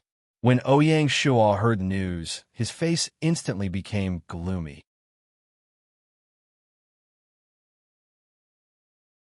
Then he asked, "At present, there are only 3 corps of the Leopard Troop deployed in the northern region. They have to guard against North Sichuan City-State, and also have to enter Xiangnan Province to fight. The deployment of troops is somewhat stretched. How solve this?" The 4th Legion of the Hidden Leopard Army was ordered to guard Wanshi City, while the 5th Legion was stationed in Tianjing City, responsible for monitoring the satellite cities outside Tianjing City. Thus, only the 1st, 2nd, and 3rd Legions were stationed at the border. Not to mention the reinforcements from the Yanhuang Alliance. Just the Shaoxiang Province alone had 2 Rosy Cloud City and 2 Danyang City Legions. If they wanted to take down Xiangnan Province, it would probably be very difficult to rely on just the Leopard Tao army. Du Ruhui said, "The satellite cities outside Tianjing City are already on the right track and are under the control of the Blood Shadow Alliance. We can dispatch the 5th Legion of the Hidden Leopard Army to the border and be responsible for monitoring North Sichuan City-State." The Tiger Leopard Cavalry led by Ma Chao has already completed the task of sweeping through Cloud City. The rest of the aftermath can be taken over by the 4th Imperial Guard Army. I suggest that the remaining 40,000 Tiger Leopard Cavalry be sent to Lingxi City as well. After meeting up with Ma Chao, we will head north together. Ouyang Shuo nodded. With the help of 2 large corps, the Battle of Xiangnan would be 70% certain. But Ouyang Shuo had always liked to cut the Gordian knot. He didn't want the Battle of Xiangnan to drag on for too long. It was already mid-October. All the battles had to be resolved before November. Otherwise, Ouyang Shuo's plan for the 2nd voyage would be obstructed. A few days ago, the Navy Command had already completed the establishment of the Royal Fleet according to Ouyang Shuo's request. According to the establishment, the Royal Fleet would only be equipped with 1 Navy formation. It would be equipped with 40 Z-1 main battleships, 160 Meng battleships, 500 Scarlet horseboats, and a number of non-warships, such as horse and grain ships. Other than that, there was Ouyang Shuo's new flagship, Emperor Yu. The keel of the flagship was the Black Dragon keel that Ouyang Shuo found on Dragon Island. It gave Emperor Yu a special attribute. The entire fleet had 22,000 soldiers and 3,000 crew members. It was only 1/5 of the regular fleet. Even so, the commander of the Royal Fleet was still given the position of Admiral of the Navy, which was equivalent to the commander of the 5 fleets. This was to show the extraordinary status and position of the Royal Fleet. After much consideration, Ouyang Shuo finally decided to promote Gan Ning, the commander of the Southern Border Fleet, to the position of Admiral of the Royal Fleet. Just yesterday, Gan Ning had already received orders to go to Beihai City to take over the fleet and be ready to set sail at any time. Thinking of this, Ouyang Shuo said leisurely, "It seems like it's time to move Lord Shimin." Before the war started, Lord Shimin had sent a letter to Ouyang Shuo agreeing to help Great Xia incorporate the entire North Sichuan city-state into Great Xia's territory. At this point, it was time to fulfill his promise. Du Ruhui was shocked. Her eyes widened as she said, "Your Majesty, do you mean to solve the problems of the 2 city-states in one go?" This was even bigger than Du Ruhui had expected. Ouyang Shuo smiled and said, "Since they don't know what's good for them, we might as well do something big and settle things once and for all. We'll completely take over the entire southwest region." South of Rosy Clouds was the leader of the South Xiangnan city-state. This time, they chose to betray the city-state and join forces with the Yellow Emperor Alliance. This undoubtedly shook the foundation of the South Xiangnan city-state. And the North Sichuan city-state had always shared weal and woe with the South Xiangnan city-state. If something happened to the South Xiangnan city-state, the North Sichuan city-state would inevitably be affected. Right now, The lords of the two city-states were like ants on a hot pan. They were so anxious that they didn't know what to do. With Lord Shimin adding fuel to the fire, it would be easy to destroy the two city-states in one fell swoop. Speaking of which, south of Rosy Clouds had helped Ouyang Shuo a lot this time. Your Majesty is wise. Du Ruhui couldn't help but admire him. This was the magnanimity of an emperor. Ouyang Shuo said, the Grand Council should hurry up and formulate a complete battle plan. Use all the resources that can be used. After such a long period of operation, the Great Xia was not without a foundation in the two city-states. If the Yellow Emperor Alliance underestimated the influence of the Great Xia in the city-states, they would definitely suffer a big loss. Yes, Du Ruhui nodded and left. He knew that there were many implications in this battle. He had to sort out the situation as soon as possible. He was afraid that he would have to work through the night again. The actions of Rosy Cloud City caused the two city-states that were originally outside of this battle to suddenly become turbulent. They were drawn into a huge whirlpool and could no longer escape. That night, more than 10 secret letters were sent to Ouyang Shuo. These were all allies of the Great Xia in the two city-states. They were asking Ouyang Shuo for advice on how to deal with the situation. Ouyang Shuo naturally did not hesitate. He decisively drew his sword and gave clear instructions one by one. At the same time, he reiterated his promise to these lords in the letter to calm them down and embolden them. After receiving the reply, the confidence of these lords multiplied.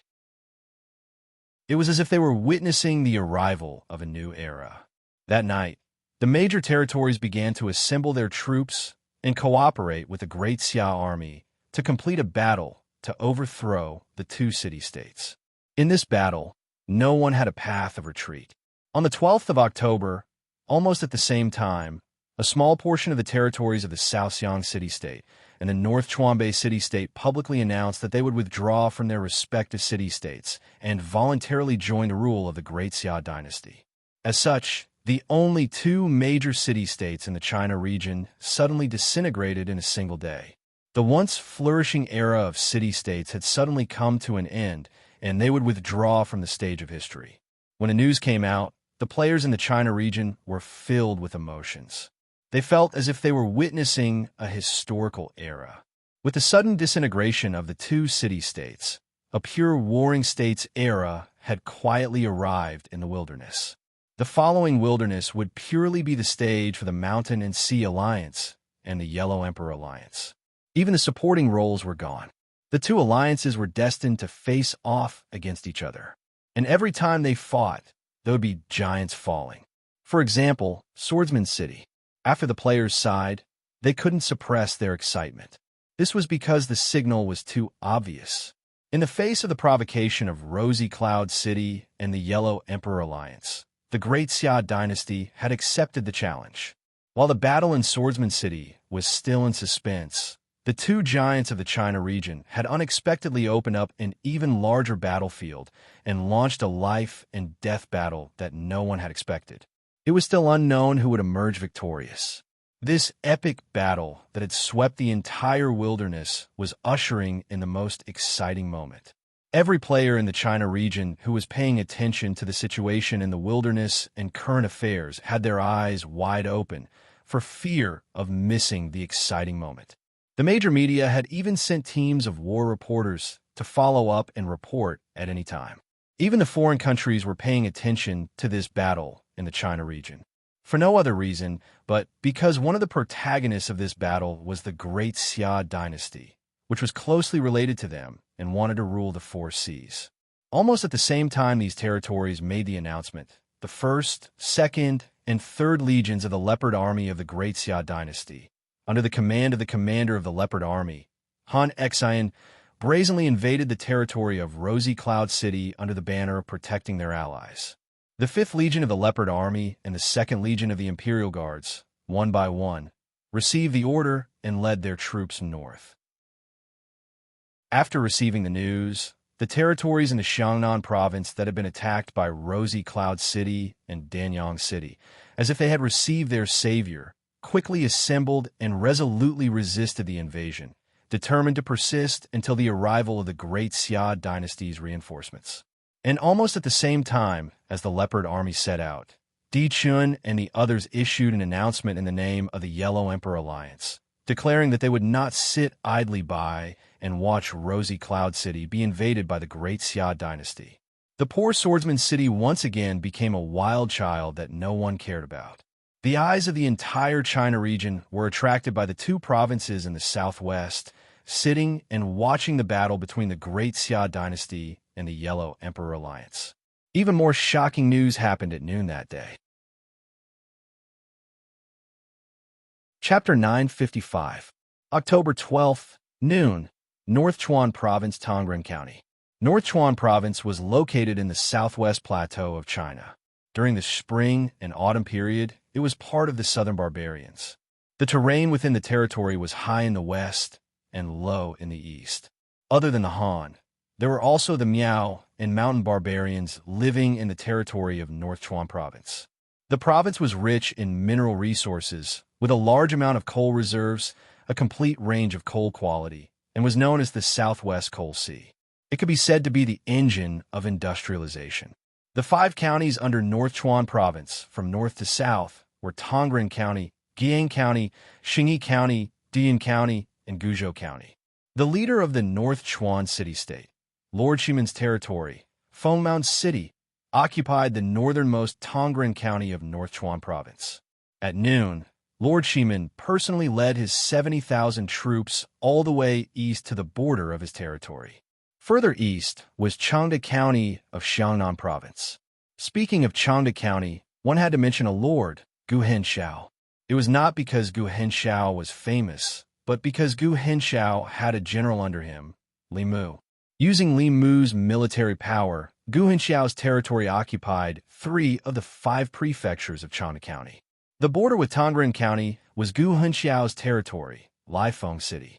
The arrival of the army of Fengmao City made the border guards of Laifeng City quite nervous. A few days ago, the 2 field armies of Danyang City went south to attack Xiangnan Province. They adopted the strategy of attacking Changsha County first, and then Changde County. Therefore, Changde County had not been involved in the war yet. Even so, Changde County was still in a state of panic. At this time, the army of Fengmao City suddenly came to the border. It was really suspicious. Strangely, Lord Shimon did not intend to start the war directly. He just smiled and said to the general of the border guards of Laifeng City, "I am Lord Shimon of Fengmao City. I have now submitted to the Great Xia dynasty. I have something to discuss with your lord. Please report quickly." When the border guard heard this, he did not dare to make the decision on his own and sent someone to inform the lord. Soon, Gu Henshao, who was in Laifeng City, received the news. His face was full of shock and doubt. He immediately summoned Li Mu to discuss with him and asked, "General, what do you think the other side is planning?" In the morning, Gu Henshao and Laifeng City were not among the troops of the lords of the 2 cities who pledged their loyalty to the Great Xia dynasty.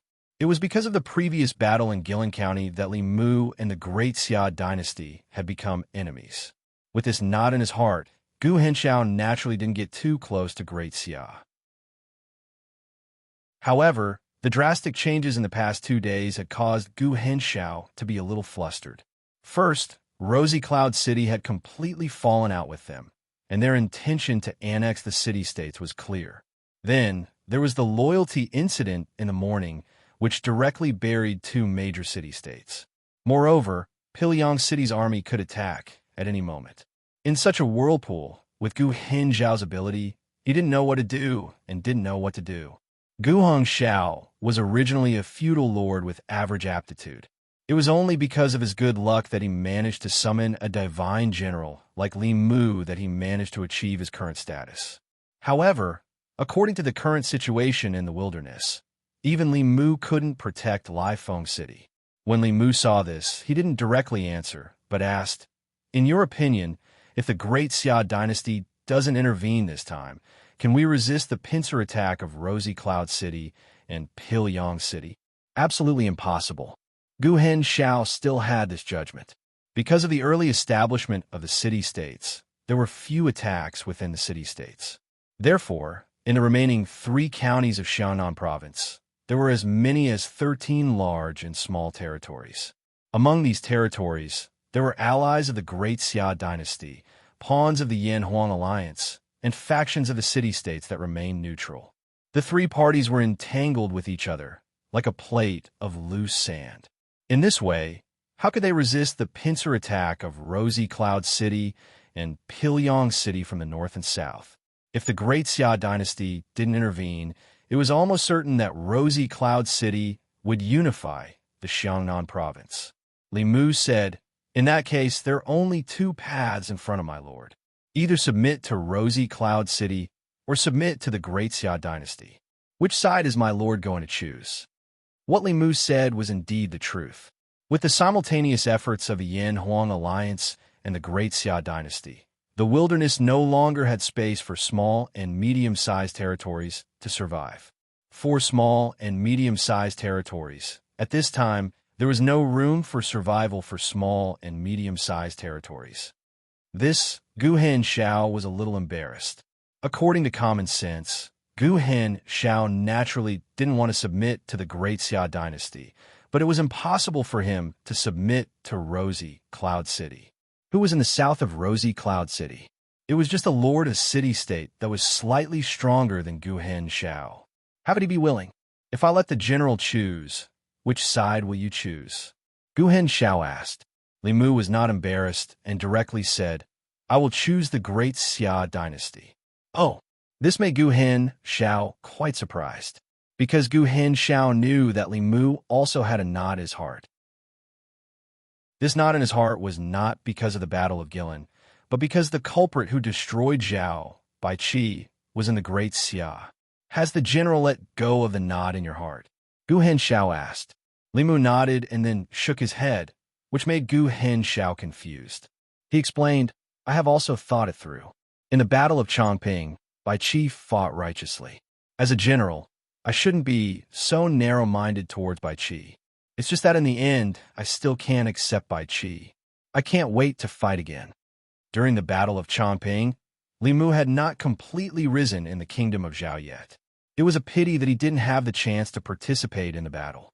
Gu Hen Xiao understood and asked, "Can the general tell me why you suggested me to choose the Great Xia dynasty? In the world today, the Great Xia dynasty is the only outstanding one. It is the best in the southwest and has the momentum to unify the world. Rosy Cloud City is located in the southwest, but it is just a chess piece in the hands of the Yan-Huang alliance. It can be destroyed by the Great Xia dynasty at any time. Comparing the two, naturally we should choose the strong." Li Mu explained. What Li Mu did not say was that perhaps only a vigorous dynasty like the Great Xia dynasty could allow him to show his strength, gallop on the battlefield, fight in the outer regions, and leave his name in history. Only a great ruler like Emperor Xia could accommodate the talents of the world. They were all divine generals, but Bai Qi, Han Exant, Hu Zubing, and the others were famous in the wilderness. Especially Bai Qi, his name as the god of slaughter shocked the world. On the contrary, Li Mu, Wu Qi, and the others were unknown. Wu Qi still had the chance to lead the army, but Li Mu could only hole up in the corner of Chanda County. Did Gu Hen Xiao know about Li Mu's depression? Gu Hen Xiao's eyes flashed with a hint of interest, but he did not agree immediately. Instead, he said, "Other than Rosy Cloud City and the Great Xia dynasty, we can also rely on Danyang City. Why didn't the general mention it?" Li Mu replied, "My lord said that the Yan-Huang alliance is a place where the nobles gather. It is not suitable for commoners to rely on. Moreover, the Yan-Huang alliance has internal strife, so it is not a good leader. To say something disgraceful, if I rely on Danyang City, I may be able to be put in an important position, but my lord will be neglected. This is not what I want." When Gu Hen Xiao heard this, he could not help but shiver in his heart. He thought about what happened to the dragon-seeking acupuncture point and the others. What Li Mu said was not a lie, but something that could really happen.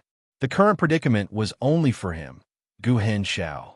Divine generals like Li Mu were highly sought after wherever they went. When he thought about this, Gu Hen Xiao was touched. He was touched by Li Mu's loyalty. Li Mu continued, "The great Xia dynasty is different. According to my lord, Emperor Xia arose from a humble background, so it is time for him to use people. Moreover, Emperor Xia is very trustworthy, so he will definitely put my lord in an important position. If I am not wrong, the purpose of Lord Shimon's discussion is to recruit my lord for the great Xia dynasty. The rise of a new dynasty will definitely nurture a large number of new aristocrats. It is the best time for ambitious people to make contributions. It is also because of this that the descendants of aristocratic families like Lord Shimon are willing to rely on the great Xia dynasty and not the Yan-Huang alliance. My lord, please consider the reason carefully." Li Mu was indeed a divine general. He analyzed this matter very thoroughly. When Ouyang Shua expressed the ambition of the great Xia dynasty to be inclusive, regardless of whether it was a civilian player or a descendant of a small or medium-sized aristocratic family, they all saw the opportunity and willingly pledged their allegiance to the great Xia dynasty. Even for the descendants of aristocratic families, with the current foundation of the great Xia dynasty, Ouyang Shua had the confidence to accept them and integrate them into the system of the great Xia dynasty.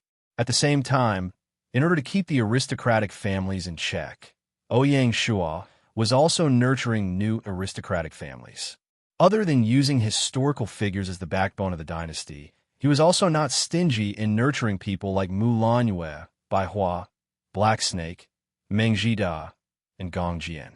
This even included those generals who were incorporated into the other lords of the great Xia dynasty. These people, along with the families behind them, would become the new aristocrats of the dynasty. To be able to see this clearly, Li Mu was really not simple. When Gu Henshao heard this, he felt his blood boiling. He was finally convinced by Li Mu and said, "All right, since that is the case, General, accompany me to meet Lord Shimon." "Yes." Li Mu cupped his fist and felt slightly relieved. At about 3 o'clock in the afternoon, Lord Shimon finally waited for Gu Henshao and his entourage. He smiled and greeted, "Brother Gu, how have you been?" Gu Henshao cupped his fist and said, "Brother Shimon, how have you been? It is easy for people to misunderstand you by mobilizing so many people." "I was too reckless." Lord Shimon smiled and admitted his mistake. "I didn't come here with the intention of starting a war. Instead, I came to deliver a great fortune to Brother Gu." Gu Henshao had already guessed Lord Shimon's intention, but on the surface, he pretended to know nothing. He smiled and said, "Brother Shimon, don't make fun of me. I'm having a hard time now. There are wolves in front of me and tigers behind me. There is no fortune." When Lord Shimon heard this, his heart was filled with joy. Gu Henshao compared Rosy Cloud City and Danyang City as tigers and wolves. His attitude was very clear. At this point, Lord Shimon did not beat around the bush. He took out a secret letter and passed it to Gu Henshao. He said, "This is a letter that Emperor Xia entrusted me to give to Brother Gu. I hope that Brother Gu can consider the things mentioned in the letter." Gu Henshao's eyes froze. He knew that the real show was coming. He reached out his hand and took the secret letter. Since the words had been said, Gu Henshao had nothing to hide. He opened the letter on the spot.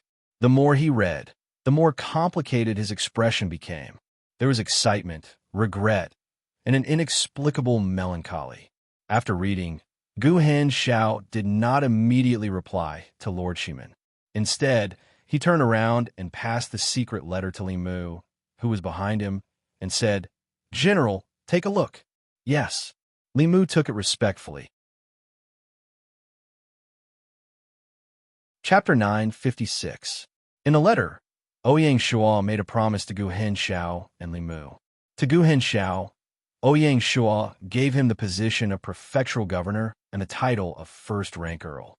Compared to the current Laifeng city lord, it was a step closer, causing Gu Henshao to be rather satisfied.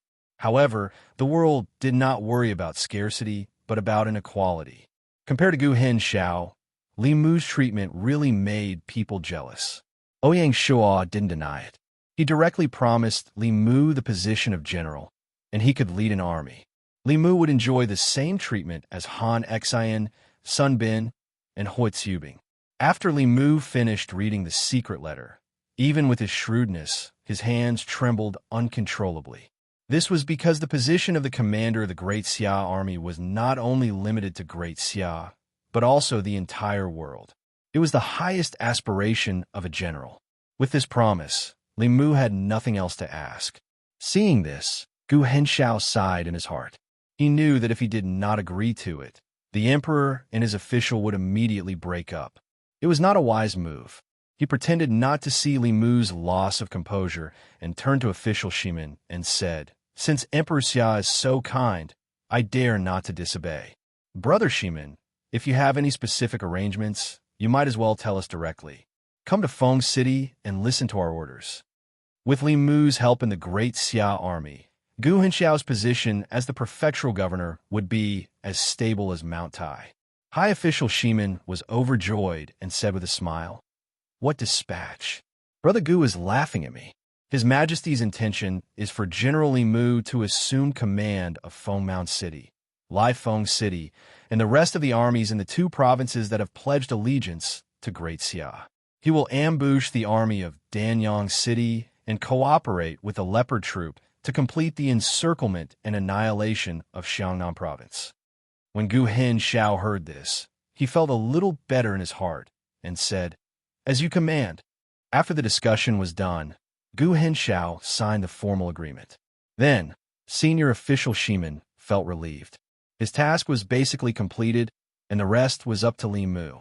The reason why high official Shimin was so enthusiastic was because Ouyang Shua's promise to him was even bigger. Ouyang Shua directly promised him the position of province governor. The premise was that high official Shimin had to display his influence in the two big city-states and assist the dynasty to smoothly take down the two big provinces. Otherwise, all the promises would be an illusion. Ouyang Shua's actions faintly carried the meaning of buying a horse's bones with 1,000 pieces of gold. Following that, high official Shimin handed over the command of the 70,000 troops in Fengmount City to Li Mu. After they joined up with the 40,000 troops in Fengmount City, they immediately set out for the other two prefectures in Chanda County. Li Mu commanded an army of 110,000 men. In addition, there were 7 territories in Xiangnan Province that had declared their allegiance to Great Xia. If he still couldn't defeat the 2 field corps of Danyang City, Li Mu wouldn't dare to accept the position of general. That battle was the one that Li Mu was going to challenge the army of the Great Xia. Following the change of banner of Fengmount City and Lai Feng City, the war situation in the northern part of Xiangnan Province took a turn for the worse. The two powers were in a standoff, effectively restraining Danyang City's army from attacking cities and seizing strongholds. Not only that, but even Baoqing County's resistance against the Rosy Cloud City's army became more intense.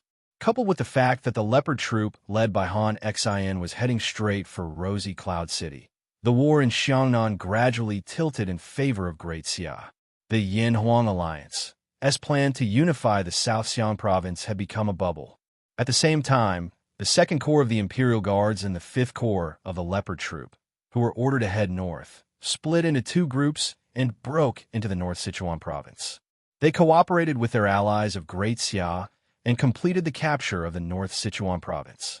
Half of the territories in the North Sichuan province declared their allegiance to Great Xia. While the other territories were alarmed, they didn't dare to act rashly. Because the territories of both sides were intertwined, no one knew what to do under the situation where there was no external intervention. They could only maintain the current stalemate. The 2nd Corps of the Imperial Guards and the 5th Corps of the Leopard Troop entered Sichuan and immediately broke the stalemate. Coupled with the mediation of the Shimin clan, the Great Xia Army's conquest of the North Sichuan province was just around the corner. In just a few days, the situation in the southwest changed drastically, causing the players who were watching to be taken aback. The change of banner of High Official Shimin and Gu Henshao, as well as the simultaneous surrender of a small half of the territories of the 2 major city-states, caused the layout of Great Xia in the 2 provinces to be exposed one by one. The Yin-Huang Alliance, chose to compete with Great Xia in the South Hunan province. They are really asking for trouble. The players suddenly came to their senses. Up to now, even if it was in terms of scheming and manipulating the chess pieces, Great Xia had already surpassed the Yanhuang alliance. In the past, this kind of method was exclusive to the Yanhuang alliance. Without a doubt, Great Xia had already surpassed the Yanhuang alliance in all aspects. Thinking of the young emperor who grew at a rapid speed, the players in the wilderness shuddered and couldn't help but exclaim in admiration. Ouyang Shua's support group and fan club had also caused an explosive growth. The members were no longer limited to Ouyang Shua's fangirls. There were also countless hot-blooded youths. A man should be like this. Ouyang Shua had just become the superhero of the younger generation, an invincible idol who led a new era. What the players in the wilderness were curious about now was how the Yanhuang alliance would deal with Great Xia's backup plan. Would they withdraw now, or would they fight again? There was no reason for the Yanhuang alliance to just give up after investing 4 field legions in the South Hunan battlefield.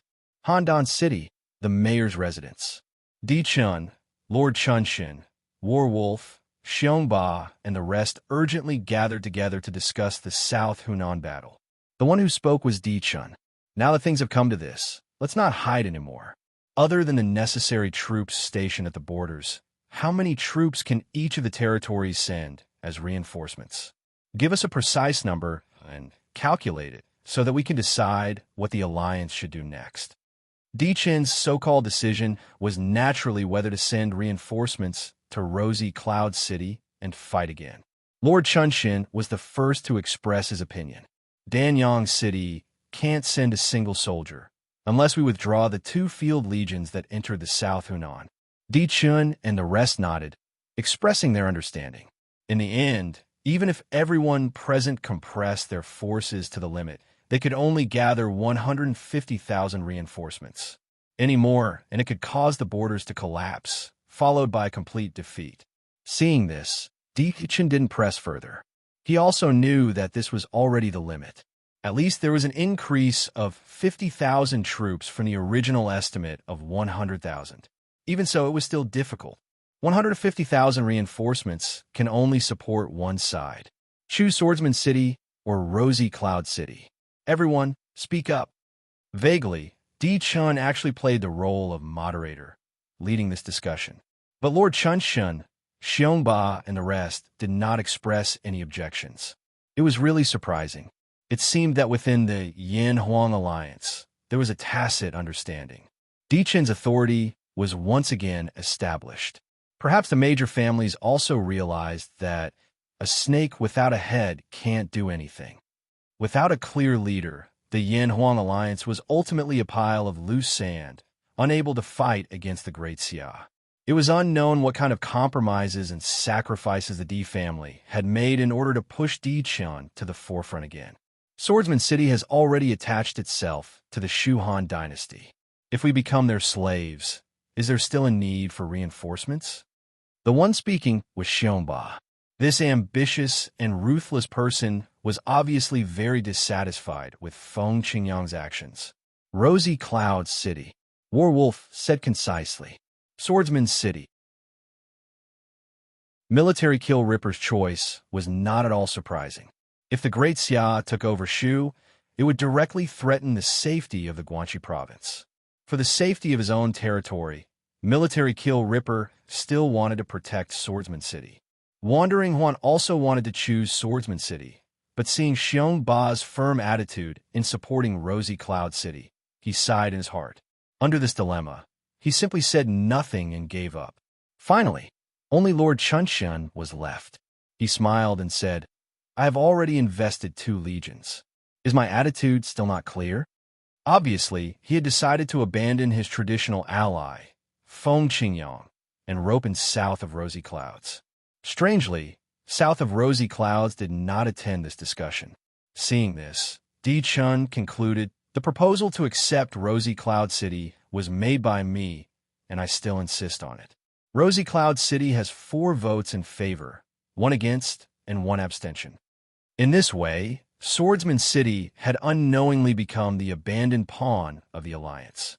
With 150,000 troops rushing to reinforce Rosy Cloud City, coupled with the 10,000 Imperial Guards left behind and a strong city to defend, it was enough to block the attack of the Great Xia's Leopard Army. As long as the Leopard Army was delayed, the two field legions of Rosy Cloud City could speed up the attack of Baoqing Prefecture, joined forces with the army of Danyang City. At that time, it was still unknown who would emerge victorious in Xiangnan Province.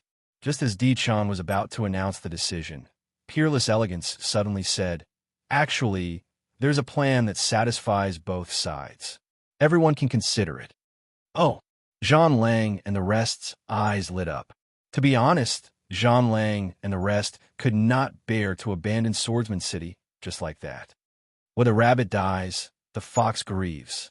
This time, they voted to abandon Swordsman City. Who knows, the next vote might be on them. If there was a plan that satisfied both sides, it would naturally be the best. Peerless Elegance said, "At present, the Great Xia Dragon Stallion Army is stationed outside Swordsman City, silently confronting the army of Shu Han. They obviously want to wait for Bai Qi to arrive at the front line before attacking the city. This will create a time difference. If we teleport all 150,000 reinforcements to Swordsman City, then Swordsman City will have 360,000 soldiers, while the opposing Great Xia Dragon Stallion Army will only have 220,000 soldiers. 360,000 against 220,000, and the soul of the Dragon Stallion Army, Bai Qi, is not in the army. The four commanders of the Dragon Stallion Army are doing their own thing. Isn't this enough to give us the confidence to take the initiative to seek a decisive battle and defeat the Great Xia Army in one fell swoop?" This, Di Chun and the rest looked at each other and gasped. They didn't expect Peerless Elegance to be so bold. According to conventional thinking, Swordsman City had the geographical advantage and should be defending instead of attacking. When the Great Xia Army attacked the city, they would then seek a counterattack. Who would want to take the initiative to attack? But after thinking about it carefully, Peerless Elegance's proposal was very feasible. 360,000 against 220,000, and it was a home ground battle. All the elite troops were deployed, and they even had the support of the Shu Han Imperial Guards. There was no reason for them to lose. This was a huge temptation. No matter how unconfident Di Chun and the rest were, they were still tempted. Seeing this, Peerless Elegance continued, "The decisive battle outside the city will only take a day or two. Once the Dragon Stallion Army is defeated, our army can still be teleported to Rosy Cloud City in time. As for the defense of Rosy Cloud City, we can let the south of Rosy Cloud City transfer a legion back to defend it. It won't be a problem to defend it for a few days." This was Peerless Elegance's plan to satisfy both sides, using offense to replace defense and taking advantage of the time difference to create a local military advantage, encircling and annihilating the enemy. This kind of strategic thinking already had the demeanor of a great master. Chapter 9:57. Peerless Elegance's proposal tempted Di Chun and the others. They discussed for a while and invited Lien Pe and other generals to deduce the details of the battle. Finally, they agreed to Peerless Elegance's plan and gave it a cool name, Dragon Slaying Plan. After Wolf Warrior and the others left, Peerless Elegance asked Di Chun worriedly, "Is it really okay for us to mobilize 50,000 soldiers this time?" Because Danyang City was unable to reinforce Swordsman City, as the boss, Di Chun naturally had to step forward and mobilize 50,000 soldiers at once, including Danyang City's share. "Is there any movement from Wanshi City?" Di Chun asked. "It's calm. Then there's no problem. Lao, it doesn't have guts." "I hope so." For some reason, Peerless Elegance felt a trace of uneasiness. October 14th, Swordsman City. At around 9 a.m., 150,000 soldiers from the Yin Huang Alliance's territories were teleported to Swordsman City. Old General Lien Pe also arrived with them. A famous general was needed to command such a large-scale battle. Lord Chunshin's subordinate Tian Dan was currently leading his army to battle in Xiangnan province, exchanging blows with Li Mu. Xiongba's subordinate Wu Qi was confronting Sun Bin and similarly had no time to come. After much consideration, they could only send old General Lien Per. 150,000 soldiers suddenly appeared in Swordsman City. No matter how hard they tried to hide it, it would cause a commotion and attract the attention of the Mountain Sea Guards. Lien Per didn't think of hiding it. This battle was not child's play. According to the words of Di Chun and the others, this is an open and above-board battle. There is nothing to hide. Bai Qi was still thousands of miles away, and Great Xia couldn't send reinforcements in a few days. No matter what, the outcome of this battle had already been decided and no one could change it. Feng Qingyang had already received the news and happily welcomed Lien Per into the city lord's mansion. Feng Qingyang was the most worried about Xiangnan's war. He knew his place and knew that he might be abandoned by the alliance. He hadn't slept well for the past few days. Without reinforcements, Feng Qingyang didn't know how to deal with the wolves outside the city. When Di Chan suddenly informed him that 150,000 reinforcements were coming, how could Feng Qingyang not be ecstatic? Inside the city lord manor, Wei Yin, Zhao Yun, Pang Tong, and the rest were already waiting. As the host, Feng Qingyang introduced them one by one to Lien Per as a form of communication. As one of the four great generals of the Warring States period, Lien Per was appointed as the commanding general. Wei Yin and Zhao Yun had no objections and were willing to be the deputy general to discuss the upcoming battle. 360,000 against 220,000. Considering the difference in individual combat strength between the two sides, although the Allied forces had the upper hand, they were far from having an overwhelming advantage. It would not be easy to win this battle. Before coming here, Di Chun and the others had already reached a consensus. They didn't seek to annihilate the Dragon Stallion army of Great Xia. As long as they could repel the Dragon Stallion army and prevent it from posing a destructive threat to Swordsman City, it would be considered a success. Based on this strategic consideration, Lien Per said, "In tomorrow's decisive battle, our army must focus our attacks on the enemy's two flanks. We must use fierce attacks to force the enemy's two flanks to retreat to the center and then retreat." When Zhao Yun heard Lien Per's plan, he was clearly unwilling. Before they set off, Liu Bei had instructed Zhao Yun to lead his troops to annihilate the Great Xia army as much as possible. However, considering the current situation, Zhao Yun did not voice any objections. At most, they would attack the enemy's flanks during the decisive battle tomorrow as revenge.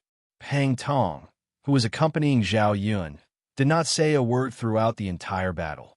After the discussion was settled, the 150,000 reinforcements did not stay in the city. Instead, they marched out of the city in a grandiose manner. Even the 60,000 soldiers from Swordsman City, led by Wei Yin, followed them out of the city and got into formation. The 360,000 soldiers were lined up in a row, and their tents were connected together.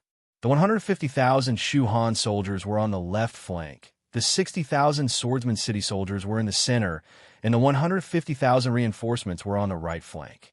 In order to provide rations for this army, Feng Qingyang had almost emptied the granary of Swordsman City. Lien Per was not idling around either. While he was familiarizing himself with the 150,000 soldiers from the 5 territories, he was also unifying the command system of the Allied forces so that the military orders for tomorrow's battle would be unimpeded. Fortunately, this was not the first time the armies of the Yan-Huang alliance had gathered together for a battle. They were already very familiar with each other, and Lien Per did not have to worry too much. At around 3 in the afternoon, Lien Per, accompanied by Feng Qingyang, went to inspect the battlefield. The main battlefield of the decisive battle was undoubtedly set in the southern suburbs of Swordsman City. The entire southern suburbs was vast and boundless. Other than a few sparse hills, it was basically a boundless plain, and most of it was farmland. The rice in Sichuan could only be planted once a year. It was already October, and the rice had already been harvested. The fields were filled with weeds and were extremely muddy. The Tang dynasty poet Li Shangyin had once lived in Sichuan for a period of time and wrote a poem called Night Rain to the North. June asked when he would return, and the night rain on Mount Ba rose into the autumn pond. Why should we cut the candles in the west window together, but talk about the night rain on Mount Ba? Although the poem was about the feelings of sustenance, it also confirmed the characteristics of the rain in Sichuan. It usually rained at night in Sichuan and rarely during the day. The autumn rain last night had turned the empty fields into a muddy mess. This kind of terrain would affect both the cavalry's charge and the infantry's attacks. If the commander did not take this into consideration, he would probably suffer a great loss. This was the importance of field inspection. Amidst the vast fields were patches of oilseed fields that had just been sown and had yet to sprout. In addition, there were also patches of orchards that were already bearing fruit. After tomorrow's battle, no one knew how badly this place would be destroyed. As for the villages scattered across the plains, they had long since been emptied.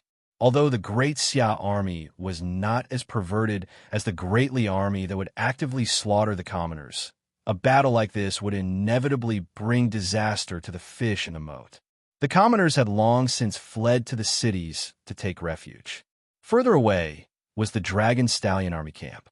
Unlike the Allied army camp, the Dragon Stallion army camp was made up of military green tents that were hidden in the plains. If one did not look carefully, they would not be able to see them clearly. Lien clicked his tongue in wonder when he saw them.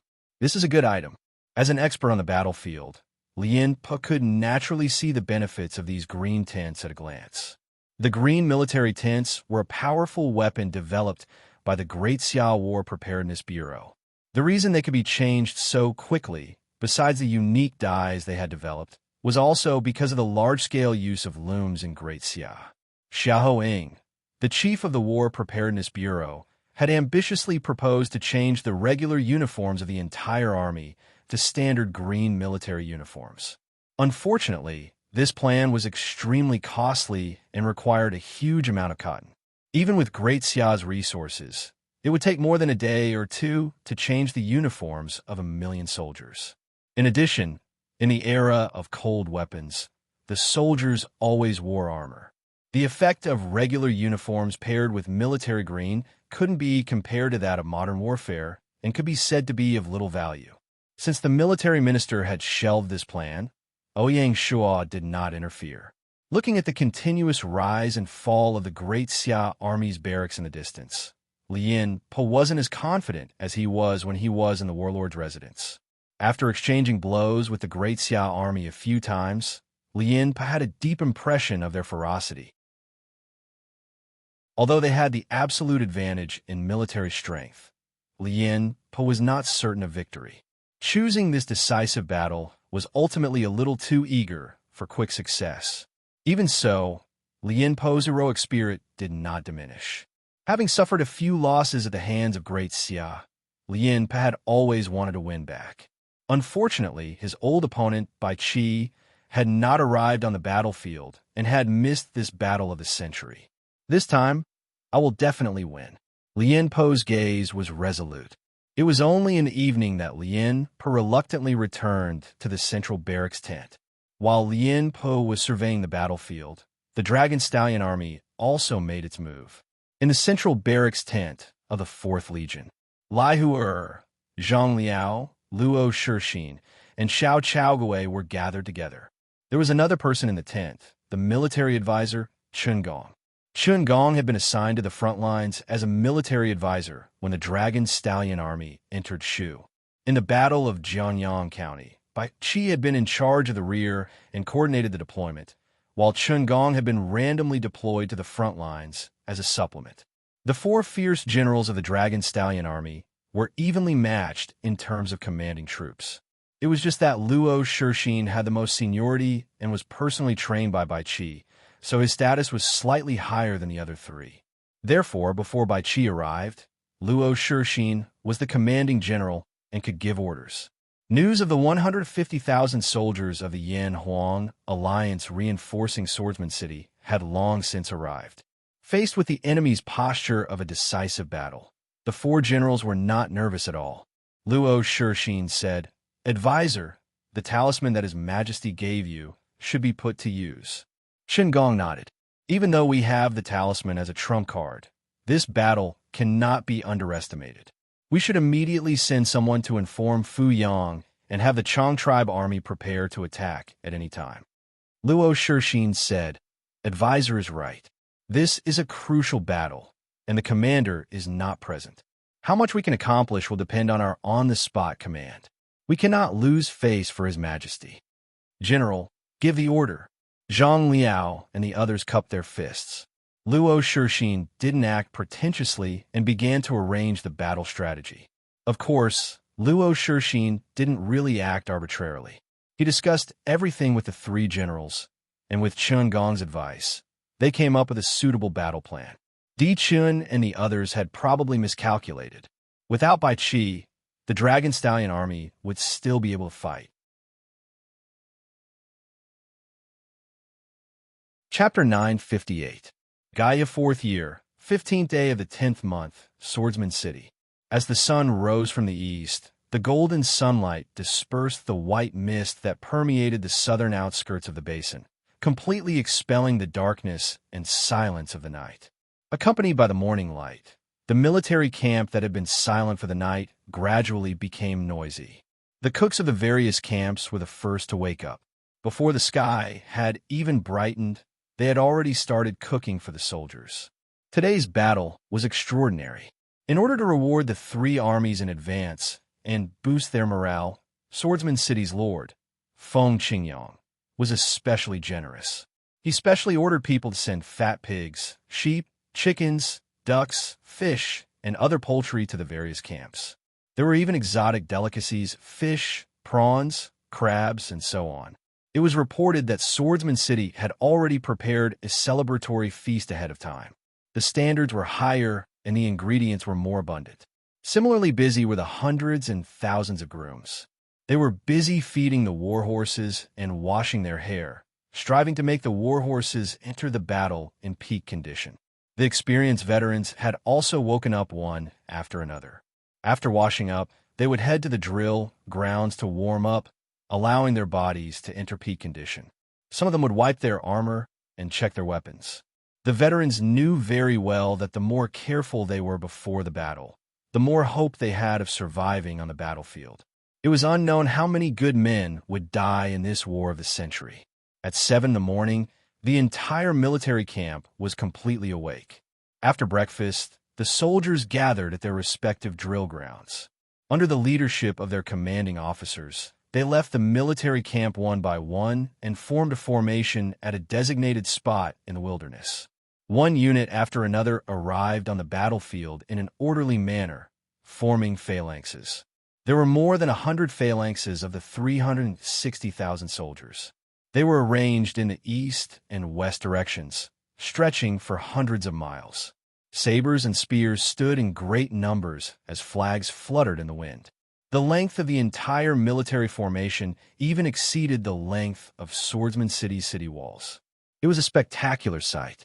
On the left flank, the 150,000 Shu Han Imperial Guards appeared to be in a tight formation, but they were the weakest unit. This was because after an emperor entered the capital, the Imperial Guard's equipment would automatically be replaced with the equipment of the emperor's dynasty. Therefore, the Shu Han Imperial Guards mainly wore cloth armor. Only officers could wear two-gear armor. And even two-gear armor was far inferior to the Tang Dynasty's radiant armor and Song Dynasty's infantry armor. Therefore, with Gaia opening up its armor manufacturing technology, the Shu Han Imperial Guard's armor appeared somewhat backward. It was no wonder that Zhao Yun looked at the equipment of the other allied forces with envy. In the middle of the army, Wei Yin led the 60,000 Swordsman City soldiers and waited with rapt attention. Upon closer inspection, one would realize that this was the most nervous unit in the coalition army. Out of the 60,000 soldiers from Swordsman City, 50,000 of them had withdrawn from the front lines. They had witnessed the ferocity of the Great Xia army, and now that they were going to fight the Great Xia army again, how could they not be nervous? The right flank was naturally the 150,000 reinforcements led by Lien Pe. This group of reinforcements had been mobilized by Di Chun and the others from the main city. All of them were members of the Imperial Guard, and their strength was comparable to that of the Grand Xia's Dragon Stallion army. This was also where Lien Po's greatest confidence in winning this battle lay. It was rare that it didn't rain last night, which made Lien Po excited. This was a good sign. After the army was assembled, Lien Po ordered the army to head south and slowly approach the Great Xia Dragon Xiang army at the foot of the mountain. Wherever the army passed, it was like a swarm of locusts. Not even a blade of grass grew. Every 5 kilometers they advanced, Lien Po would order the army to pause and reorganize their formation.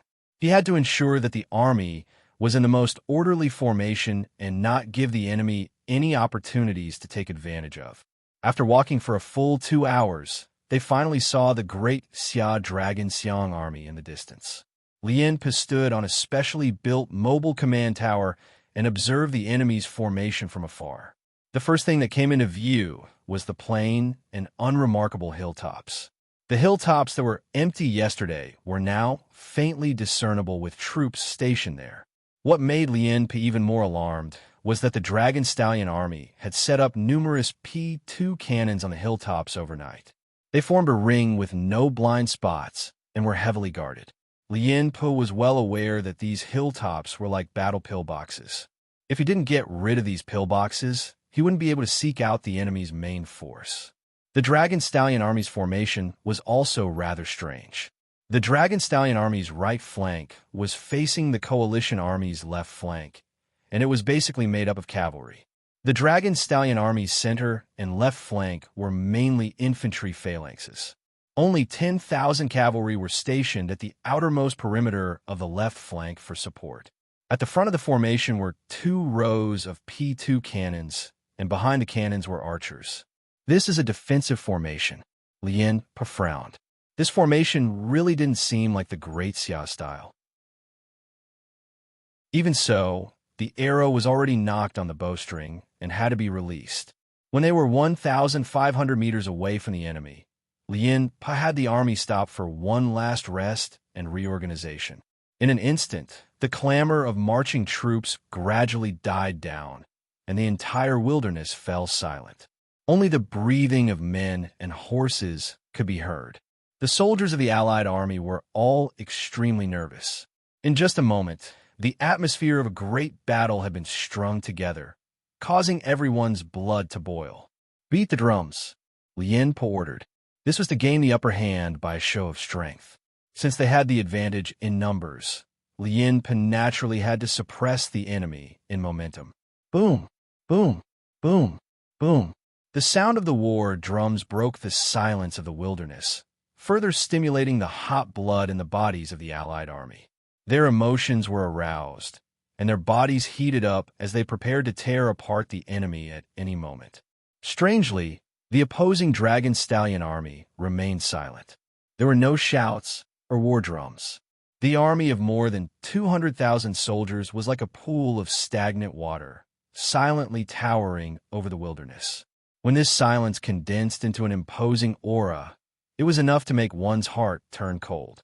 The entire Dragon Stallion army was as immovable as a mountain, a great wall of steel. The faces of the soldiers of Swordsman City slightly trembled as if they were recalling some dreadful memory. Bad memories immediately surged into their minds, giving rise to slivers of fear. The Dragon Stallion army was a group of man-eating devils. Wei Yin frowned, but he had no solution. Anything he said at this time would only have the opposite effect, so it was better to say nothing. The war drums grew more and more hurried, pushing the soldiers' emotions to new heights. Their sabers unsheathed, their bows and arrows in their hands, and their spears in their hands, their eyes fixed forward, ready to charge at any moment. The final battle was right before them. At this time, the Dragon Stallion army was abnormally calm. The necessary preparations had already been made yesterday. What the soldiers needed to do now was to build up their strength and wait for the enemy to arrive to deliver a fatal blow. Chen Gong stood on a high ground, a talisman in his hand as he stared at the battlefield. This talisman was naturally the war-stopping talisman. Its effect was to prevent the Imperial Guard of any royal city from participating in the War of the Lords for a week. Ouyang Shuo could not personally go to the front lines and grasp the right time to use it. So he had given this talisman to Qin Gong and authorized him to use it according to the situation on the battlefield. This talisman was the key to victory or defeat. Lien Pa unsheathed the sword at his waist and sternly ordered, "Attack." The messenger waved the banner in his hand and gave the order for the entire army to attack. Kill! The long-prepared coalition army charged forward like a wild horse, a flood bursting through a dam. Filled with killing intent, they charged forward with unstoppable momentum. Boom! Boom! Boom! The cannons on the mountains at the front opened fire, opening the curtains to the battle. In just a few moments, the Allied army had surrounded the mountains so tightly that not even a drop of water could trickle through. Large numbers of soldiers attempted to charge to the mountaintops and destroy the cannons, achieving the greatest merit in this battle. Raise your shields! Each mountain was guarded by a brigade of Dragon Stallion Army soldiers. The Saber Shield soldiers were at the front, and the crossbowmen were at the back. With the cannons supporting them, they had the advantage of both terrain and time. Although the coalition army was imposing, they were unable to take down these mountains in a short time.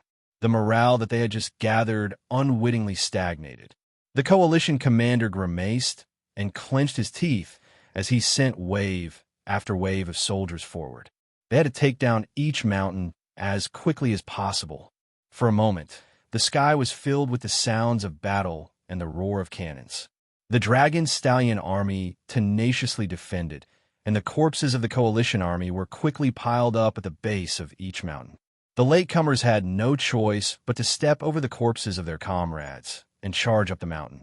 At the same time, the main army braved the cannons and continued to charge toward the Dragon Stallion army.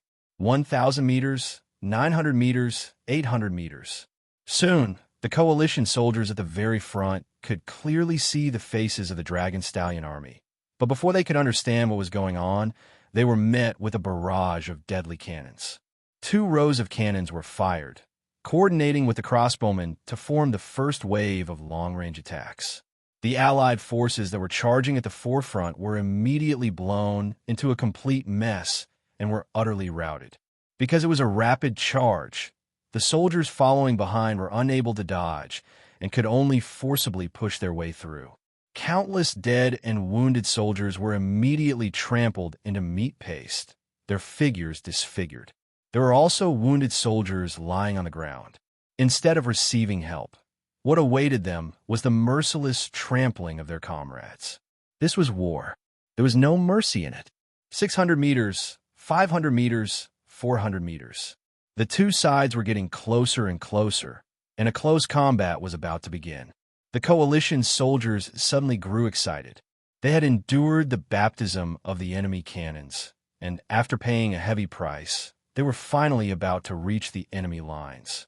Now was the time for their revenge.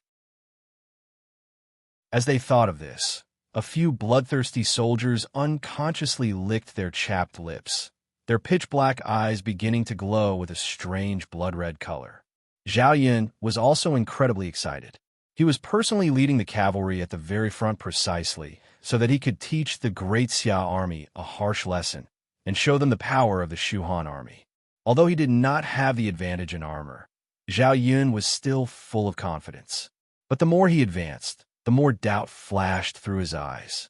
It was understandable that the Great Xia's infantrymen were only defending and attacking, but the Great Xia had arranged for the Shu army to be completely composed of cavalry. Cavalry not charging? That would be no different from trash. In the face of the high-speed charge of the Shu cavalry, the motionless Great Xia cavalry were nothing more than live targets that could be slaughtered as they pleased.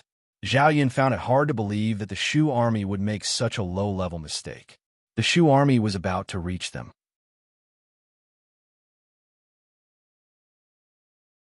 Chapter 959. They're close. Zhao Yun gripped his spear tightly, ready to stab it into the enemy's body at any time. On a high platform not far away, Qin Gong stared at the approaching Shu cavalry and quietly tore open a stop war talisman. With a swish, the talisman transformed into a dazzling white light and shot onto the battlefield, instantly enveloping the 150,000 Shu soldiers. As if they had been immobilized, the high-speed charging Shu army instantly stopped. Time stopped. Zhao Yun's fervent and puzzled expression instantly froze like a statue. Then, the white light shrank and expanded, and the 150,000 Shu soldiers disappeared from the battlefield, collectively teleported back to the royal city of Chengdu. For the next 7 days, the Shu Han dynasty would not be able to send reinforcements to Swordsman City. Seeing this magical scene, both the Allied army and the Dragon Stallion army were all shocked. Heavens, what's going on? Heavenly punishment. It's heavenly punishment. A soldier muttered to himself as he knelt on the ground. This is an immortal technique. Great Xia has immortals helping them. What immortals? They're clearly demons from hell, and the Dragon Stallion army is a bunch of devils. The expression of the person speaking was full of fear. In the face of this inexplicable phenomenon, the soldiers with limited knowledge could only resort to ghosts and gods. Along with the spread of the rumor was unease and fear.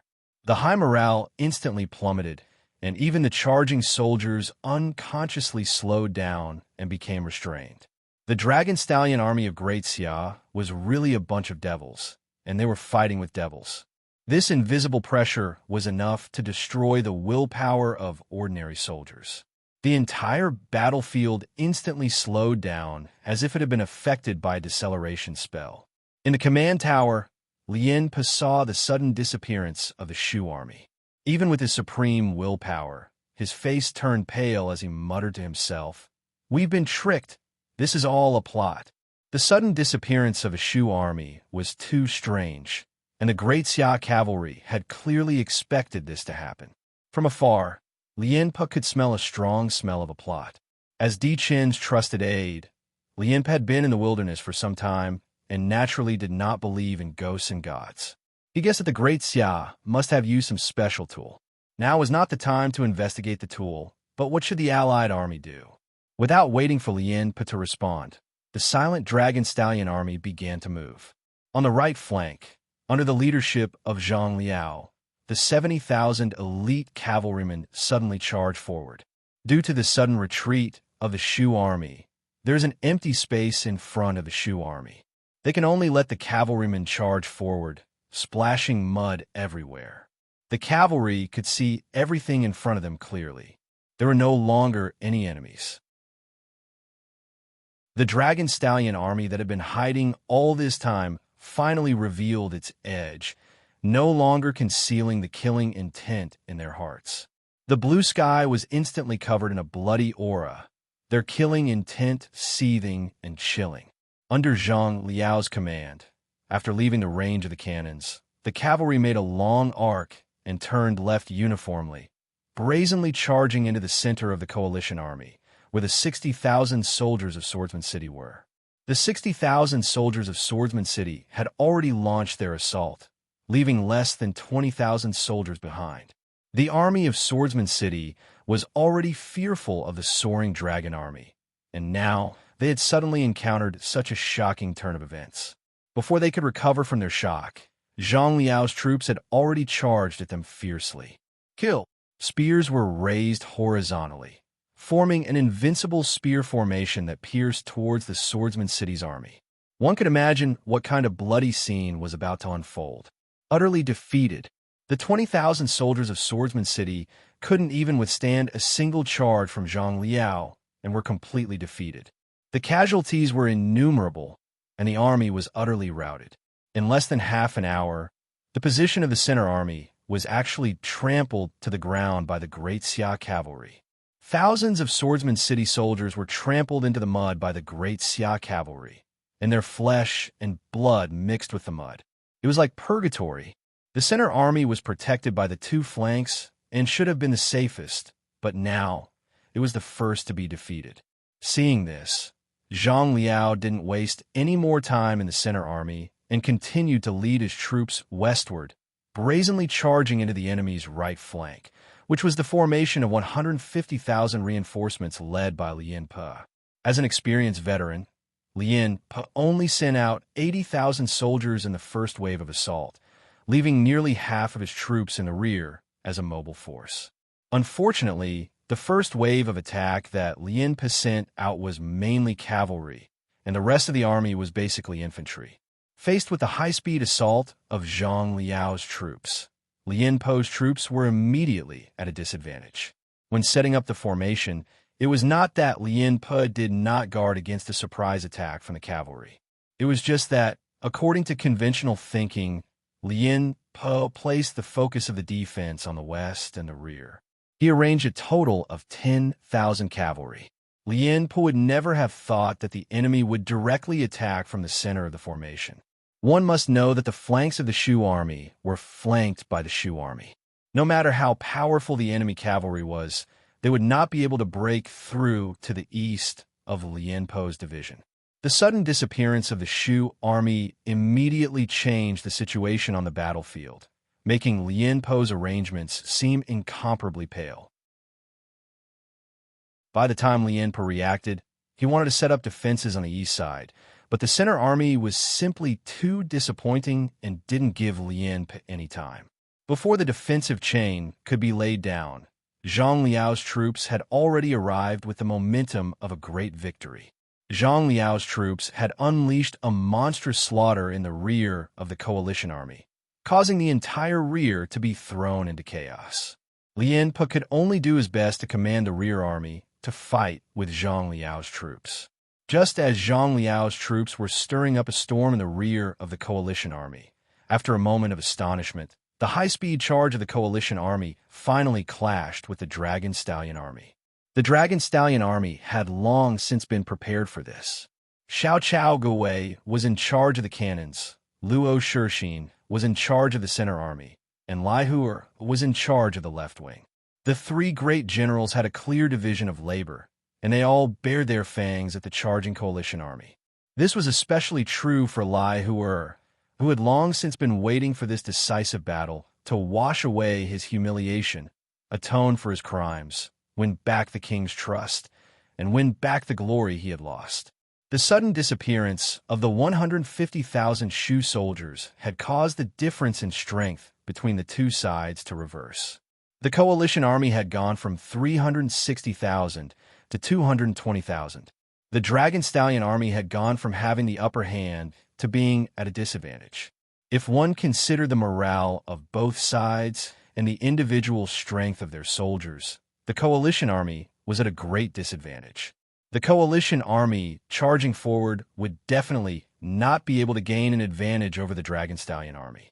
Moreover, with their low morale and the sudden change in the rear, the soldiers had no heart to continue fighting. How could the coalition army fight against the Dragon Stallion army in such a terrible state? Even the cavalry on the left wing had not been able to kill the Dragon Stallion army. The cavalry had already suffered heavy casualties under the combined assault of the cannons and crossbows. They had barely broken through the first layer of the Dragon Stallion army's sword and shield formation before they ran out of steam and were surrounded by the Dragon Stallion army. After blocking the first wave of the coalition army, the Dragon Stallion army, under the command of its three fierce generals, took the initiative to attack, forcing the coalition army into a constant retreat. Such power was truly shocking. Lien Pa had a pained expression as he gazed at the battlefield. The terrible performance of the frontline troops was like a heavy blow to Lien Pa's head, his legs going soft. This was truly a great torment for Lien Pa. Fight, they could not win. Retreat, they could not. The two armies were already fighting on all fronts, with each other in their midst. If they rashly retreated now, they would become living targets. Not only would they not be able to escape, but they would also be bitterly bitten by the enemy and eaten up bit by bit. There was only one path before the coalition army: fight to the end. Lien Pa had not yet given up all hope. As long as the coalition army could last through the day and wait for night to come, the two sides would temporarily cease fighting. Then, Lien Pa would prepare to lead his troops away from this sorrowful place.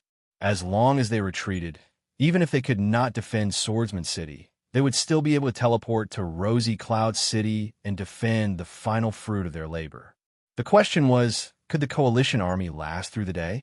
Lien Po was very confident in this. The 150,000 reinforcements this time were no ordinary soldiers. Even though they had suffered repeated blows, they were still in disarray.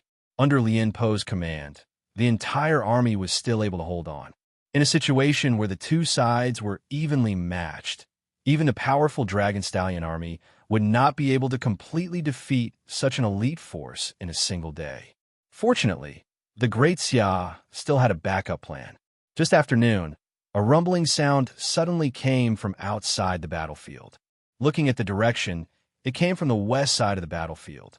Lien Po was delighted as he thought. Could the alliance have sent more reinforcements? Feng Qingyang had said very clearly that the Great Xia only had the Dragon Stallion army in the Shu lands. Even if there were reinforcements, they should have come from the south, not the west. When the true appearance of this army was revealed, Lien Po's eyes narrowed. The experienced and knowledgeable Lien Po could tell at a glance that this was a Chong tribe army. The strange thing was that this army did not have any military flags, so he could not tell which side they belonged to. Could this be the reinforcements that Lord Feng Qingyang had brought? Lien Po was not completely sure, but he was already 70% sure. Lien Po knew that there was a Chong county near Swordsman City that was inhabited by a large number of Chong people. It would make sense if Lord Feng Qingyang had secretly formed an army of Chong tribe soldiers. Lien Po was extremely excited at the thought of this. With the addition of this new force, Lien Po was confident that they would be able to continue fighting this battle. At the same time, Lien Po secretly blamed Lord Feng Qingyang. Since he had such a force in his hands, why didn't he bring it out earlier? Otherwise, the coalition army would not have fallen into such an awkward situation. However, when he thought of the mutual deception between the lords, Lien Po stopped thinking about it. This was already beyond the scope of his duties as a general, and he should not be involved in it.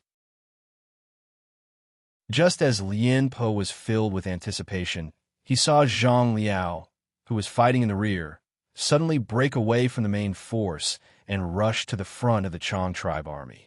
He pointed at the battlefield and said something. After a while, Zhang Liao led his troops back. The Chong tribe army had already received the order and turned around to attack the coalition army. Their sharp blades were exceptionally dazzling under the sunlight. Lien Po closed his eyes in pain and muttered to himself, "The coalition army is finished." Even with Lien Po's abilities, he was powerless to reverse the situation. Chapter 960. In every major battle, the soldiers would reach a critical point in their psychological defenses. Above the critical point, the soldiers would obey orders. Once the critical point was broken, the soldiers would start to worry about their own safety, and defeat would be imminent. The 60,000 Chong tribe soldiers were the last straw that broke the camel's back.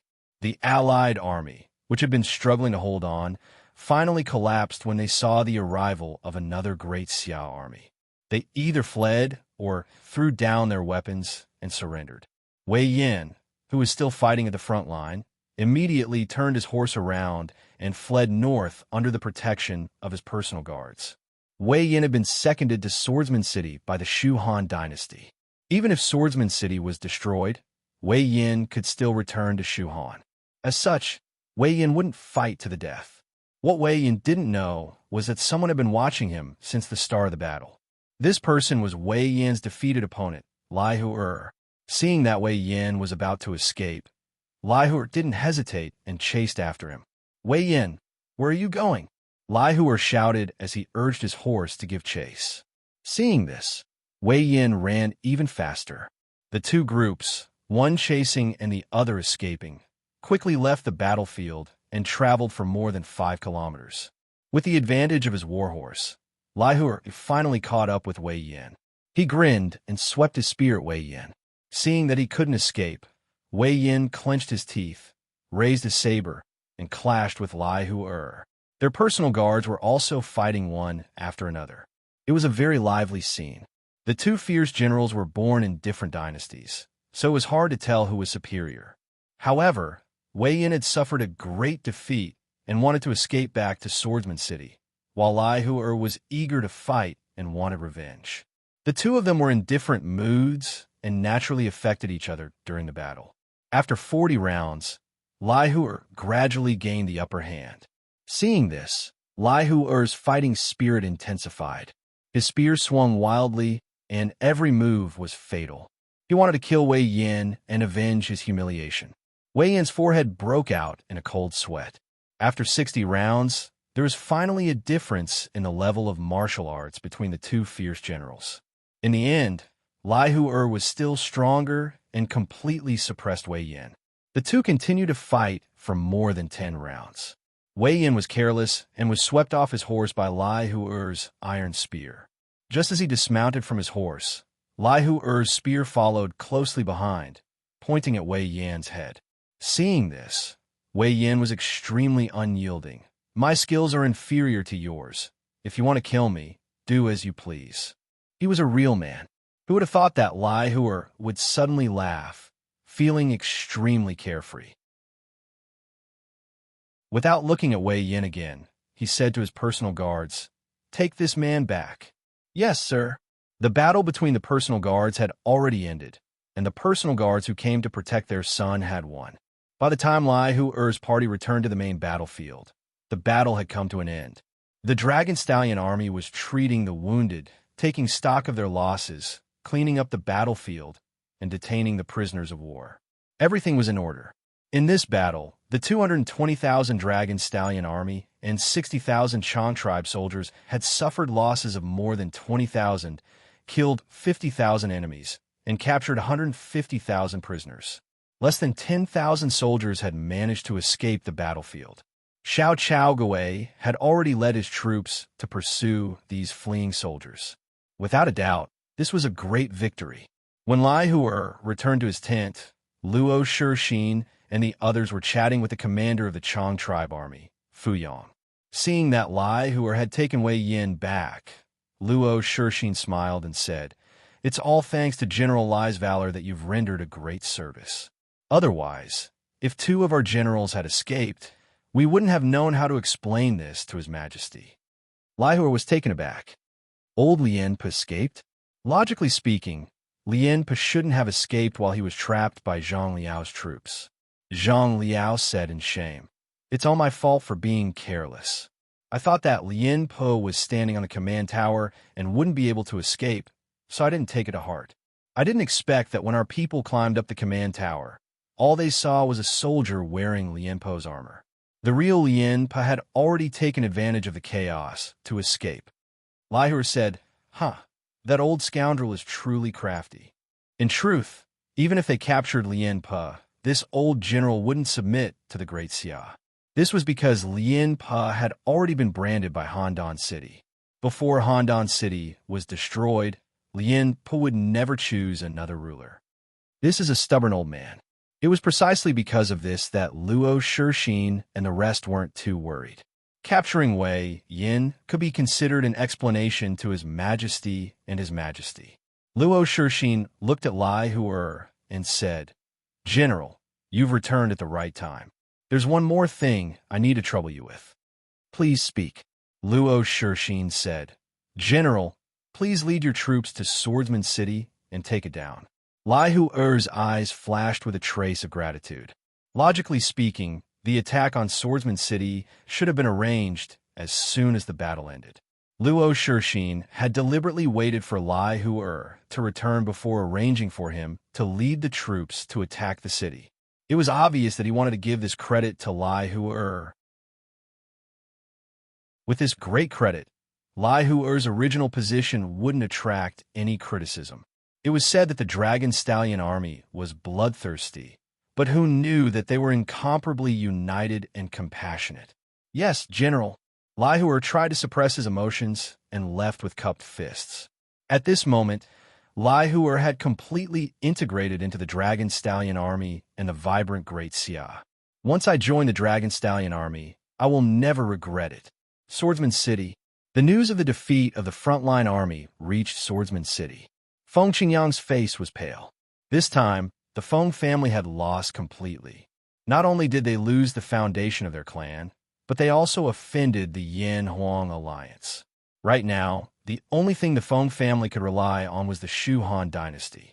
Although this defeat was caused by the inexplicable disappearance of the Shu Han army, the Feng family had no other choice. The Feng family did not hesitate. They immediately packed up their belongings and directly teleported from Swordsman City to Chengdu. The members of the Green Sun Sword sect also left with the Feng family. In the future, the Feng family could only continue to be active in the wilderness as a martial arts family. The struggle for supremacy in the wilderness had nothing to do with the Feng family anymore. Only Feng Qingyue's eyes flickered as he left, as if he had other plans. Around 5 in the afternoon, Lai Hu led his troops to Swordsman City. Since the Lord had fled, the citizens of Swordsman City naturally wouldn't put up a futile resistance. They very straightforwardly opened the city gates and surrendered.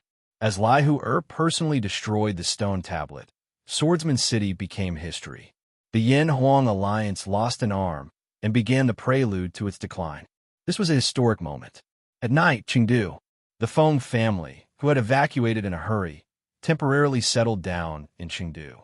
As the saying goes, a cunning rabbit has 3 burrows. Since they had the intention to make peace with Shu Han, how could the Feng family not leave a way out for themselves? A long time ago, the Feng family bought a large residence in Chengdu. All the arrangements were based on the Swordsman City Lord's residence. It occupied 100 acres and arranged for people to take care of it. As such, the entire Feng family quickly settled down. The only flaw was that they were living under someone else's roof and couldn't be as carefree as they were in Swordsman City. Fortunately, Liu Bei received the news and specially sent someone to express his condolences. He said that the Feng family was a first-class family in Chengdu and was under the protection of the royal city. During this expedition, the imperial guards of Shu Han didn't even touch the fur of the great Xia army. Liu Bei was also very embarrassed. Out of guilt, Liu Bei naturally treated the Feng family with great courtesy. Even if it was out of consideration for benefits, having a mutant family like the Feng family was beneficial to Shu Han. Liu Bei's statement basically stabilized the Feng family's position in Chengdu. Feng family courtyard. Because of the defeat, the atmosphere in the courtyard was somewhat desolate and no one was willing to speak. At this moment, Feng Qingyue suddenly found her father, Feng Xiaotian. Looking at the unconcealable loneliness in his daughter's eyes, Feng Xiaotian felt guilty. If his daughter had been in charge of the territory, perhaps Swordsman City wouldn't have fallen to such a state. However, since things had come to this, there was no point in saying anything more. Qingyue, do you have any plans? Feng Xiaotian asked. The Feng family was a martial arts family, but Feng Qingyue wasn't obsessed with martial arts. In Chengdu, the other disciples of the Feng family could continue to be carefree, but to Feng Qingyue, this huge courtyard was undoubtedly a cage. Feng Qingyue said, "Father, I want to go out for a walk." "It's good to go out for a walk. Take it as a way to relax. Do you have any place you want to go?" "Shanghai City." "What did you say?" Feng Xiaotian suddenly stood up and stared at his daughter. Great Xia destroyed Swordsman City, and the two were irreconcilable enemies. Feng Xiaotian even planned to assassinate Ouyang Shuo at the right time to take revenge. But now, Feng Qingyue said that she wanted to go to Shanghai City to relax. How could Feng Xiaotian not be angry? The strange thing was that Feng Qingyue's attitude was abnormally firm this time. It was as if she was no longer afraid of her father. She said, "This is the result of your daughter's careful consideration. Please allow it, father." This time, Feng Qingyue wanted to live for herself and no longer be tied down by the family. Feng Xiaotian's expression was unpredictable. First, he was angry, then he was surprised, and then he seemed to be thinking about something. This was the first time Feng Xiaotian saw his daughter being so resolute. Was this still his obedient daughter? Maybe I didn't understand her well at all. Feng Xiaotian felt bitter in his heart. After a long time, Feng Xiaotian weakly waved his hand and said, "Do as you wish." Seeing this, Feng Qingyue silently bowed and left the room. Feng Xiaotian also got up and left to meet his father, the real master of the Feng family. He had to tell his father about this. After listening to Feng Xiaoyan's narration, Elder Feng was very calm. You were right not to stop her. Our family can't put all our eggs in one basket. Father, what do you mean? Feng Xiaoyan's eyes narrowed. That Ouyang Shuai you guys are talking about is not simple. If I'm not wrong, Qinghua should have some achievements in Great Xia. This can be considered as leaving a way out for the Feng family. Feng Xiaoyan's brain couldn't wrap around it. Father, you mean that we have to yield to that commoner? This is too degrading. A trace of disappointment flashed in Elder Feng's eyes. Xiaodian, the times have changed.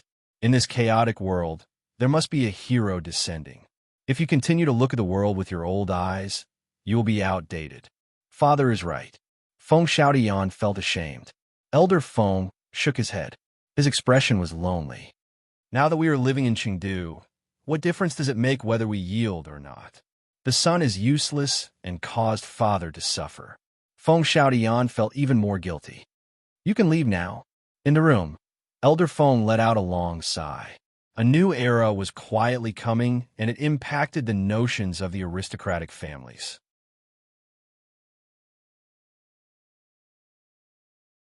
Chapter 961. Capital Province, Handan City. Lian Po escaped back to Handan pathetically and reported the details of the battle to Dichun. When Dichun heard this, his face was terrifyingly dark. He wasn't worried about Swordsman City, but the difficult situation that the Alliance would face after the 150,000 reinforcements were wiped out. Not to mention the future, Rosy Cloud City might not be able to be saved. The Great Xia's meticulous attack caused the Yin-Huang Alliance's response to seem abnormally weak. Peerless Elegance looked at Di Chun with pity in her eyes.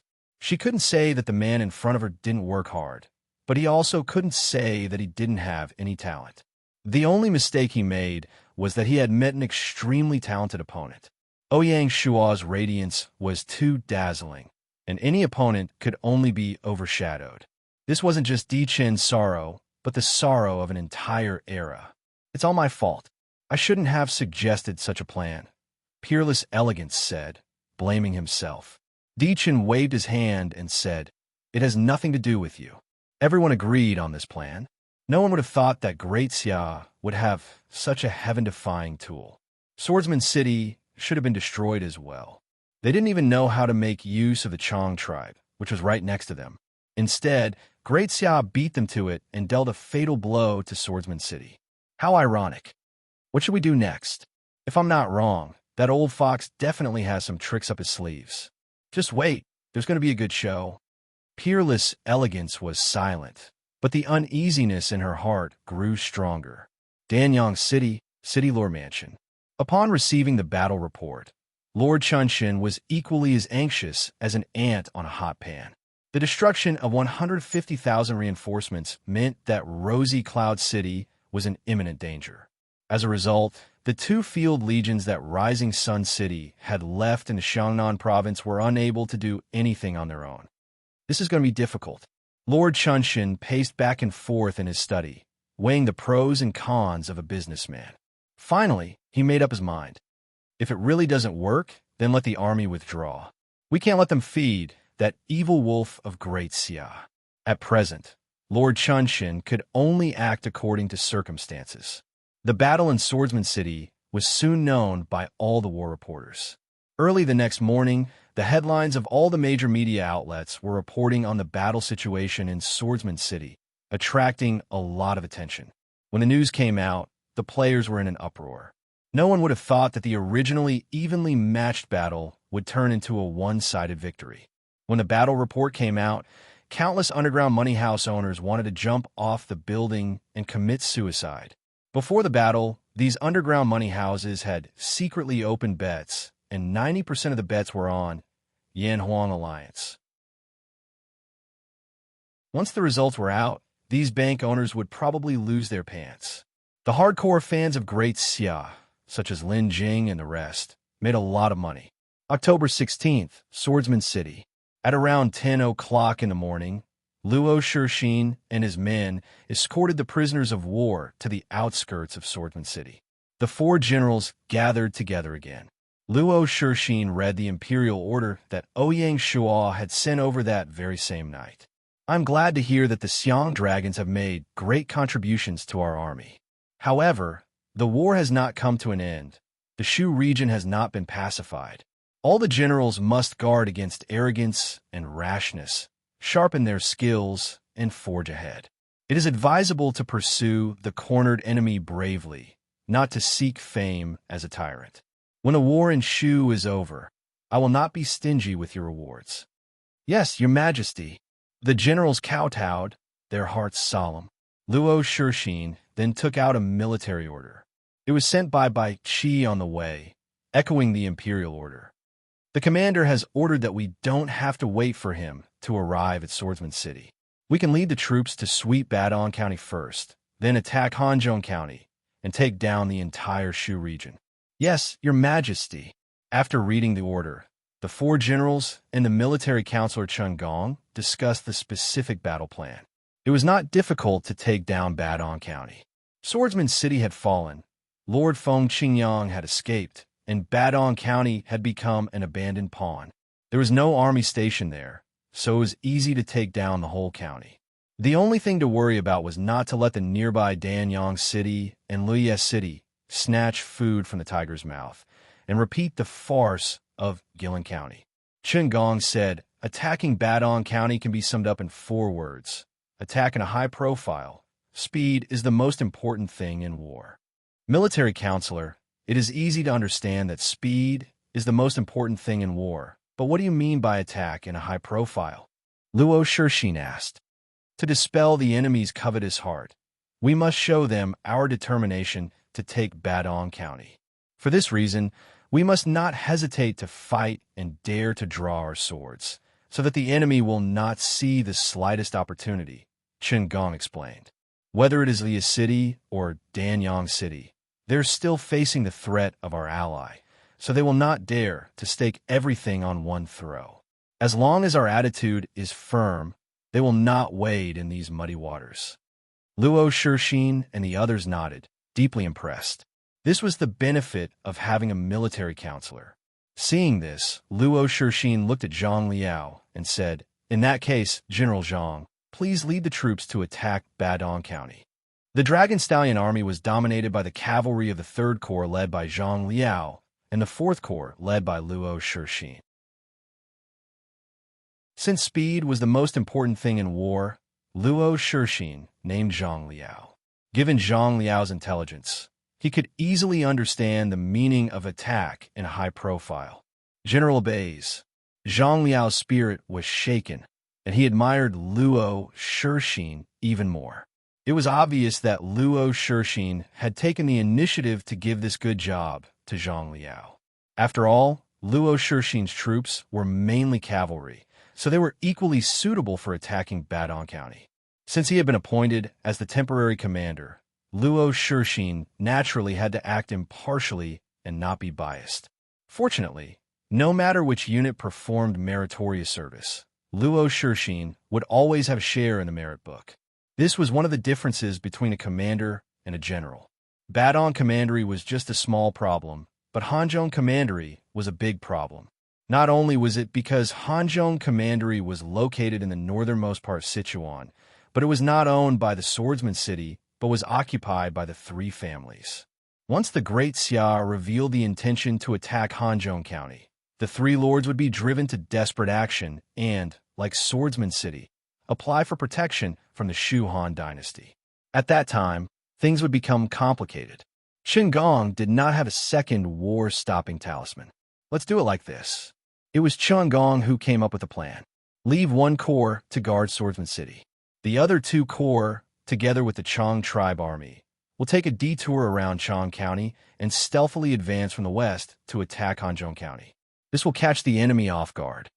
Whether it was Swordsman City or the lords of Hanzhong County, Chong County was a forbidden area. Very few spies could enter Chong County. The Dragon Stallion army's advance from Chong County to the north was much more secretive than Badong County. Luo Shixin and the others had no objections. Just as Luo Shixin was about to arrange his troops, Lai Hu volunteered to lead his troops to guard Swordsman City. leaving the opportunity to attack Hanzhong County to the other two corps. Although this battle would be dangerous, it was also an opportunity to make a great contribution. Liu had already captured Wei Yin and taken Swordsman City, so he naturally would not fight for credit. Seeing this, Luo Shixin did not retreat. He and Xiao Chaogui would lead the troops, and the Chong tribe army would lead the way. They would pass through Chong County and stealthily attack Hanzhong. After the plan was finalized, the two armies set off in the afternoon. In this way, the war in Shu would usher in a protracted battle, and no one knew what would happen next. Just as the war in Shu resumed, the situation in Xiangnan also changed. A few days ago, according to the Yin-Huang Alliance's unified command, the First Corps of Rosy Cloud City had withdrawn from Baoqing County and returned to Rosy Cloud City to defend their headquarters. This withdrawal gave the remaining lords of Baoqing County some breathing room. They all sided with the Great Xia and communicated with Li Mu's army, hoping that Li Mu would lead the army to Baoqing County as soon as possible. As for Changde County, it had long since been conquered by Li Mu. At the same time, the leopard troop led by Han Xian had also fought their way to Rosy Cloud City. Seeing that the army of Rosy Cloud City had returned to defend, Han Xian was extremely flexible and did not lead his troops to attack Rosy Cloud City. On the contrary, Han Xian only left the Second Corps of the Leopard Troop, led by Zhang Han, to be stationed 20 kilometers outside Rosy Cloud City to monitor its every move. The remaining two corps did not go to Yongchuan County, where Rosy Cloud City was located, nor did they go to Guiyang County, where Rosy Cloud City was located. Instead, they headed north, heading straight for Baoqing County. This immediately plunged Rosy Cloud City into a hopeless situation. The First Corps stationed in Rosy Cloud City was in a dilemma. If it did not leave the city, the Second Corps in Baoqing County could be devoured by Han Xian's troops at any time. If they left the city, they would have to face the ambush of Zhang Han's troops.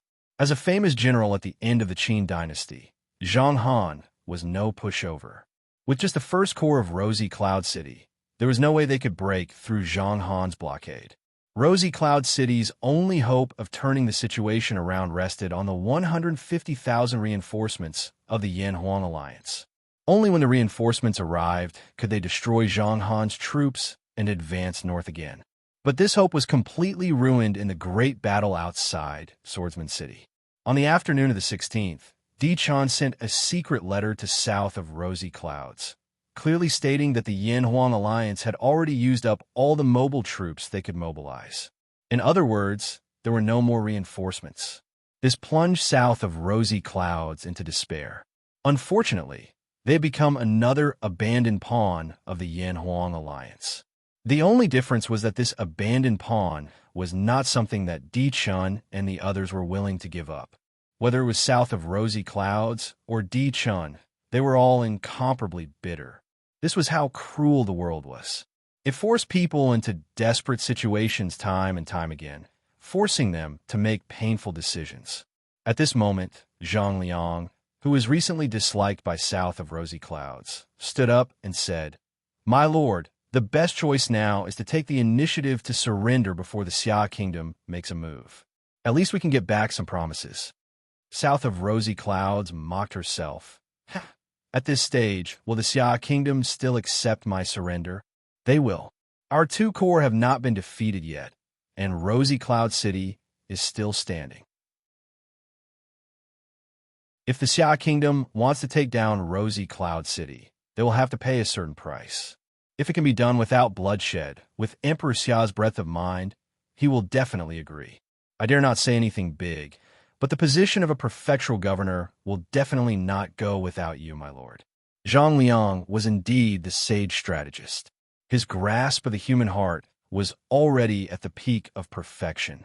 Plotting against a sage, plotting against others, and plotting against oneself. Zhang Liang proposed this plan to point out a way for south of Rosy Clouds, but also because he did not want to be buried with south of Rosy Clouds and be unknown in the wilderness. In today's world, only the Xia Kingdom could allow Zhang Liang to display his talents. South of Rosy Clouds was not a strong-willed person. He had a weakness. When he was in despair, he did not have the slightest bit of defense against Zhang Liang's bait. Without thinking, he immediately agreed. The position of prefectural governor was enough to move south of Rosy Clouds.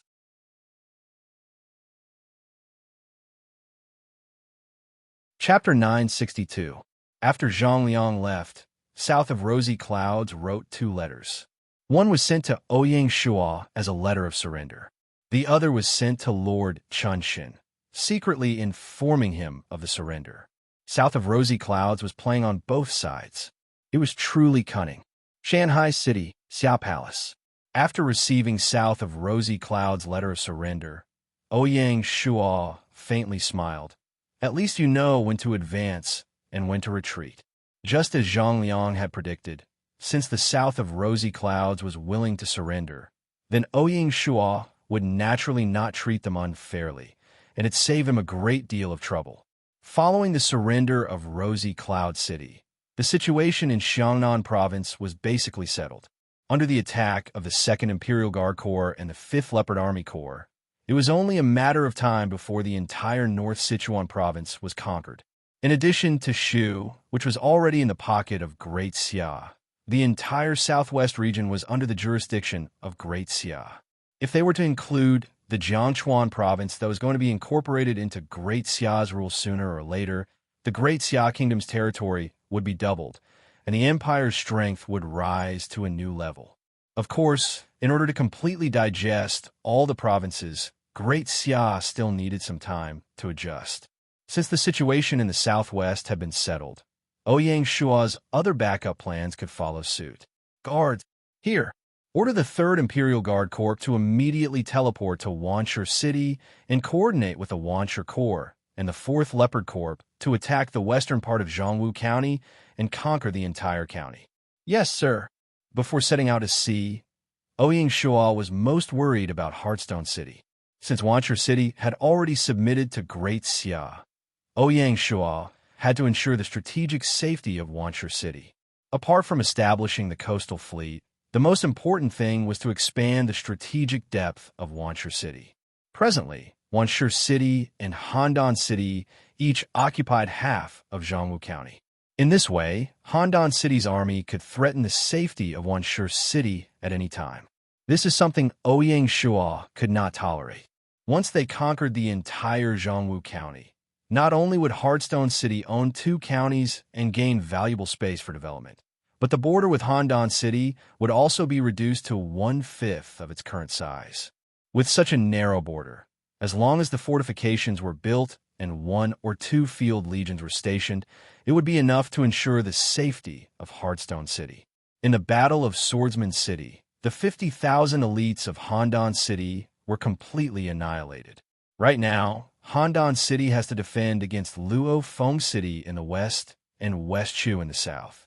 Their military strength is stretched thin, and no matter what, they will not be able to stop the attack of the Great Xia. If Di Chun was smart enough, he would have taken the initiative to give up the western part of Zhongwu County and draw a border with Heartstone City.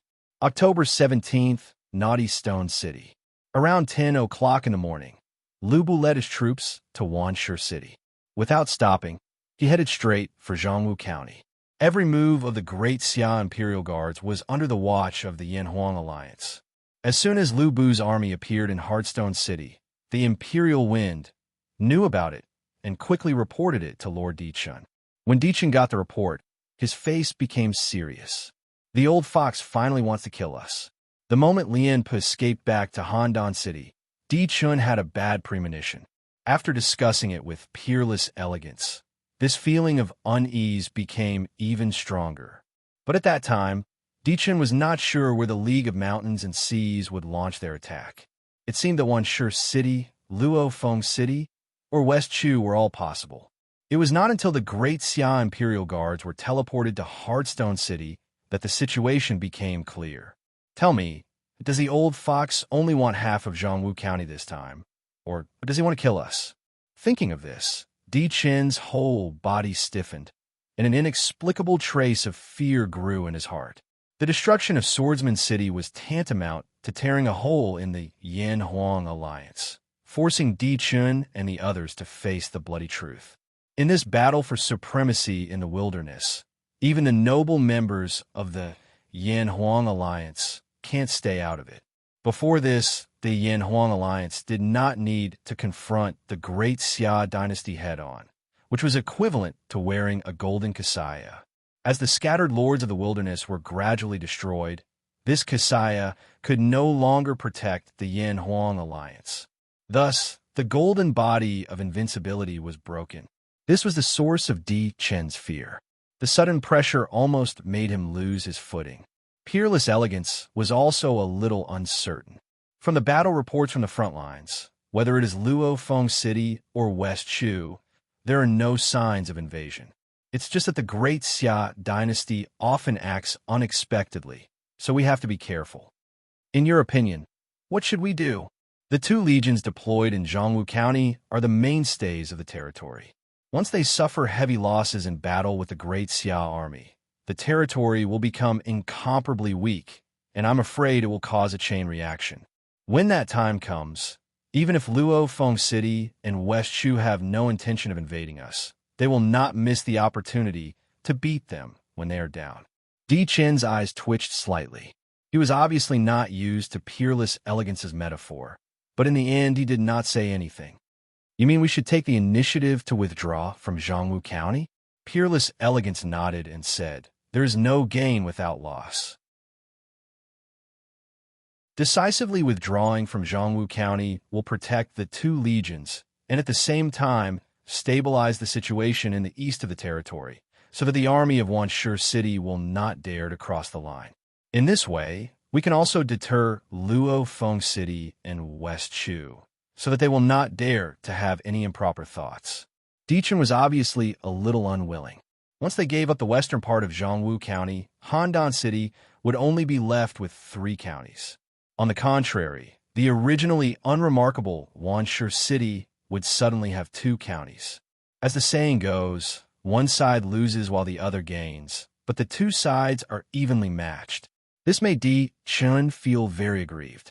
Since when could a nobody like Lao Ai be on equal footing with him? This was an unbearable humiliation for Di Chun. Peerless elegance comforted him.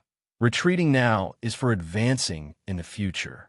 We will first take a step back, retract our fists, accumulate our strength, and then hit back hard, returning it to the enemy 10 times over.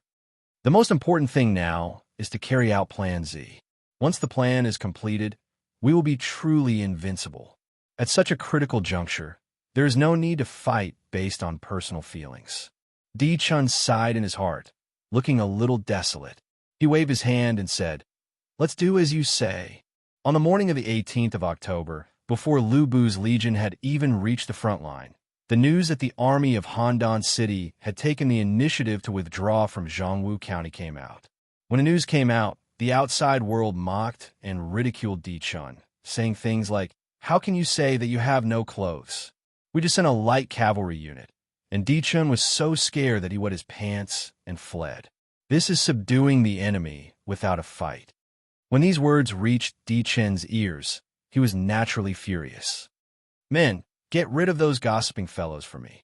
Di Chun couldn't do anything to Great Xia, but it didn't mean that he couldn't do anything to the ordinary players. It was just that this method was a little low. Under normal circumstances, even Di Chun wouldn't do this. But now, Di Chun, who was angry and embarrassed, couldn't care less. On the same day, the players who had mocked him the most were assassinated by the secret agents of Imperial Wind. They died on the spot, causing a huge uproar. Unexpectedly, Di Chen's move was quite effective. In the following period of time, the ordinary players didn't dare to openly criticize Handan City. No one wanted to get killed because they were addicted to talking. Di Chen's move was a little scary. When Ouyang Shuo heard the news, he just laughed coldly, digging his own grave. Although he said that, Di Chen's initiative to retreat still surprised Ouyang Shuo. This way, the other backup plans that he had prepared would all be useless. The battle in the north could only end here. I wonder who taught Di Chun. He's really brilliant. Ouyang Shuo felt a little regretful and a little emotional. At this time, Ouyang Shuo was discussing the follow-up arrangements for Heartstone City with the cabinet and the Privy Council. Cabinet Chief Jiang Shang suggested, "Your Majesty, after conquering Zhongwu County, Heartstone City will usher in a long period of stability. Since Heartstone City has already submitted to our dynasty, the current structure is a little inappropriate. I suggest that we take this opportunity to completely remodel the structure of Heartstone City in order to pacify the people and uphold the law." What Jiang Shang meant by inappropriate was that although Bian had already submitted to Great Xia, he still enjoyed the privileges of a lord. He could decide the civil and military affairs of Heartstone City alone, which went against the principle of Great Xia's civil and military affairs. When Heartstone City had just submitted to Great Xia, Ouyang Shuo didn't interfere with the internal affairs of Heartstone City. He only took over the diplomatic power of Heartstone City to prevent the people from becoming unstable. But just like Jiang Shang said, the situation in the wilderness had changed greatly. Heartstone City had finally gained a foothold in the north, and it was indeed time to truly integrate into Great Xia's system. "Minister, how do you think we should remodel the structure of Heartstone City?" "I'll say this first. Bian has contributed greatly to the imperial court, so we must not neglect him or disappoint the people." Ouyang Shuo expressed his stance. Lao Ai's previous submission was mainly due to the fact that Wanshu City could not hold the fort alone in the north, and had to find a strong backer to defend against the aggressive attacks of Handan City. It was somewhat of a last resort. Even so, Ouyang Shuo didn't want to take advantage of them. Jiang Shang nodded and said with a smile, "I understand your Majesty's intention. I suggest that we establish a province in the north with Fengtian County and Zhongwu County as the support, and appoint Bian as the provincial governor." This is a novel idea. There had never been a case of forming a province with merely 2 prefectures in the empire. Jiang Shang explained, "Although the 2 counties in the north are small, their strategic position is extraordinary. Not to mention the internal control of Handan City. The external environment is equally complicated. Within the country, there are Jurchen tribes in the northeast and even more powerful Mongolian tribes in the northwest. They are all formidable enemies of the dynasty in the future. Moreover, they are neighbors to Goryeo, making them a strategic location. With these few strategic points to rely on, establishing a special province is not considered overstepping our boundaries." Ouyang Shuo was deeply in agreement. The north was one of the key areas for the dynasty to expand in the future, so it was necessary to plan ahead. Now that Heartstone City had a higher standard, it was also giving the north a higher starting point. After thinking for a while, Ouyang Shuo finally said, "Then we shall do as you suggest. Integrate Fengtian County and Zhongwu County, establish the Northern Frontier Province, and appoint Bian as the Northern Frontier's governor." "Your Majesty is wise." Jiang Shang smiled and bowed, very satisfied with this.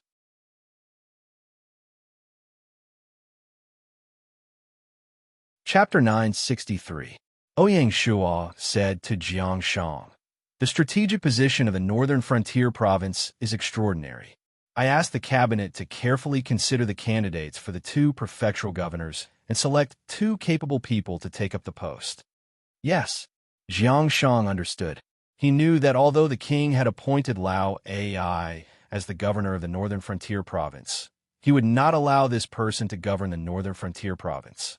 Naturally, he would need to place 2 trusted aides in charge of the 2 prefectures. This was the art of balancing the king. How could Jiang Shang not understand? If Jiang Shang really did not understand and could not understand the king's intentions, he would not be able to stay in the cabinet and choose the wrong officials. It would be better for him to resign. The establishment of a Northern Frontier Province also required a rearrangement of the army within the province. Ouyang Shuo looked at Du Ruhui and asked, "What is the opinion of the Bureau of Military Affairs regarding the arrangement of the army in the Northern Frontier Province?" Before the meeting, Jiang Shang, as the chief of the cabinet, had already discussed this matter with Du Ruhui. This was to let Du Ruhui be mentally prepared so that she would not have to make a last-minute effort during the meeting. This was the responsibility of the cabinet. Even if Ouyang Shuan knew about it, he would not interfere. Du Ruhui already had a draft in her mind. The Bureau of Military Affairs intends to establish a separate Northern Frontier Army in the Northern Frontier Province with reference to the Morocco Province and Somaliland Province. Ouyang Shua frowned. A regular army of 100,000 soldiers cannot defend the vast northern frontier. There is no customization of the army. I suggest that the Stubborn Rock Corps, the 4th Corps of the Hidden Leopard Corps, as well as the Coastal Fleet, be incorporated into the Northern Frontier Army to form a large army to guard the north. Of course, the Coastal Fleet will only be under the command of the Northern Frontier Army during wartime. Daily training will still be under the command of the Navy. Ouyang Shua nodded his head in approval. Du Ruhui's way of running the army coincided with the modern military's practice of main battle zone, main branch of service. It seemed that this military minister had spent a lot of time on the art of war. What the Great Xia needed was a capable minister like Du Ruhui who knew how to learn, enrich themselves, and keep pace with the times. They did not need those stubborn ministers who stubbornly stuck to the old ways. It was precisely because of this that the Great Xia was completely different from the previous dynasties. This was not only a vigorous dynasty, but also a dynasty that kept pace with the times and was incomparably confident in itself. Ever since the establishment of the Great Xia, Ouyang Shua had never changed his mind. All rivers run into the sea, and all are inclusive had already spread from the southwest Great Hall to the various domains of the Great Xia dynasty, becoming the essence, spirit, and internal characteristics of the dynasty. Only this quality could truly support this behemoth that was constantly expanding. The secret to Ouyang Shua's success was to gradually permeate a transcendent quality into the entire dynasty and advance together with the dynasty. He would temper himself step by step and temper his quality, breathing with the dynasty. Ouyang Shua called it the Way of the King, a completely new explanation of the old Way of the King. Without understanding this, one would not be able to see the true reason for the rapid rise of the Great Xia dynasty in the wilderness. Jiangshang Shua said. Ouyang Shua once again made the decision and decided on the specific reorganization plan. The former 4th Leopard Army Corps will be reorganized into the 1st Northern Frontier Corps. The former Mischievous Rock Corps will be reorganized into the 2nd Northern Frontier Corps. Chen Yuqing, the former commander of the 4th Division of the Leopard Army, is promoted to the commander of the North Border Army.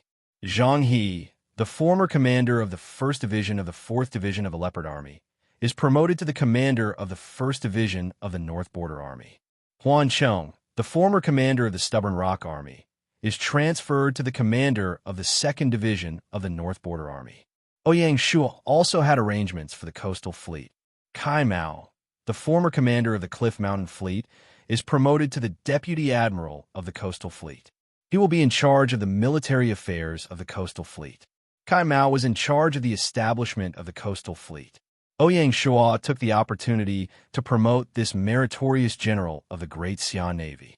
As for whether Kai Mao could be promoted to admiral in the future, it was still to be seen. Du Ruhui noted them down and asked, "Your Majesty, what are the arrangements for the Leopard Army?" Chao Hong, the former commander of the Leopard Army's 3rd Division, is promoted to the commander of the Leopard Army's 4th Division. The number of soldiers in the 4th Division will be allocated after the end of the Southwest battlefield.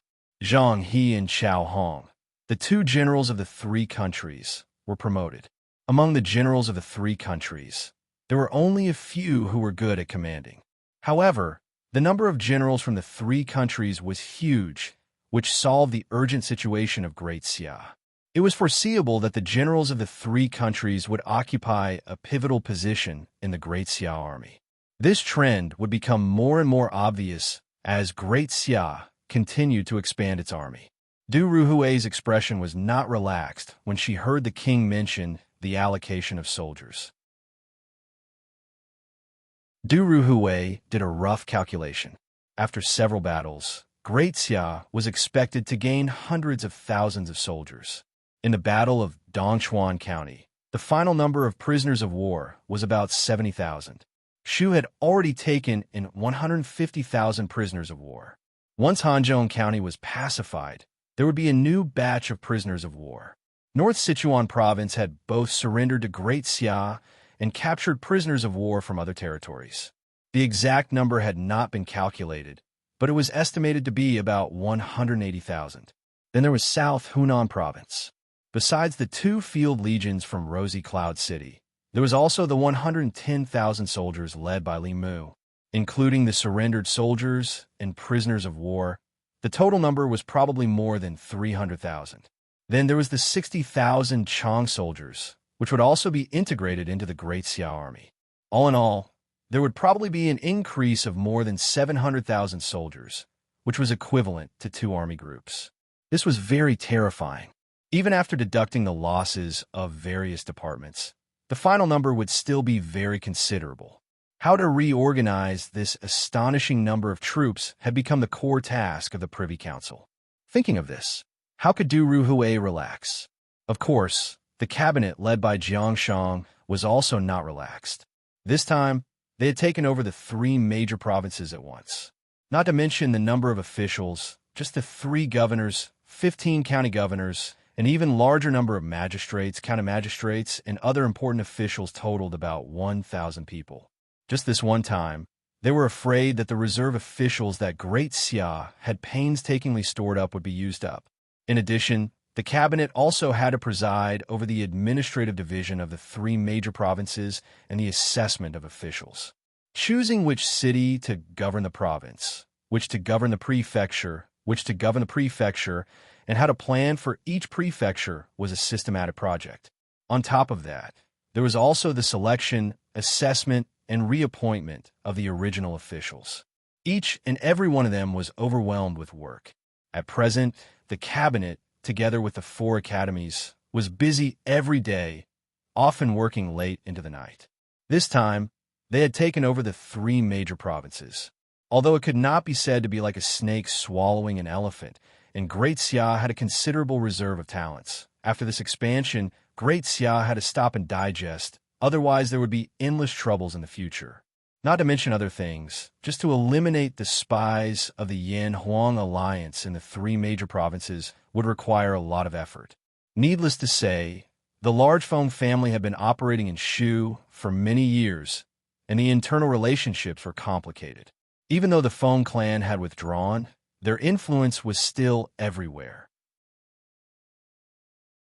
Yesterday, the front line reported that Zhang Liao's army encountered a lot of resistance in the process of sweeping through Badong County. Some were brazen, some were honeyed, and some were hidden. Therefore, it was not an easy task to really straighten out the Shu region. The North Sichuan province and the South Hunan province were not simple either. The 2 major provinces had established city-states long ago, and both the Yan-Huang alliance and Great Xia had carried out long-term infiltration operations. Right now, the poisonous thorn on the surface has been removed, but the tumor in the dark is not so easy to remove. Coupled with the influence of the city-states and the various lords, the 2 provinces looked calm on the surface, but who knew how many turbulent undercurrents were hidden in the dark? If these hidden dangers were not removed one by one, Great Xia's rule in the 3 major provinces could not be considered stable. Without question, this would be an extremely large project. Not only did the Mountain Sea Guards have to work in secret, but it also needed the cooperation of the governor, prefectural magistrate, and other officials appointed by the imperial court. Furthermore, the imperial court had to formulate a series of measures to benefit the people and reassure them.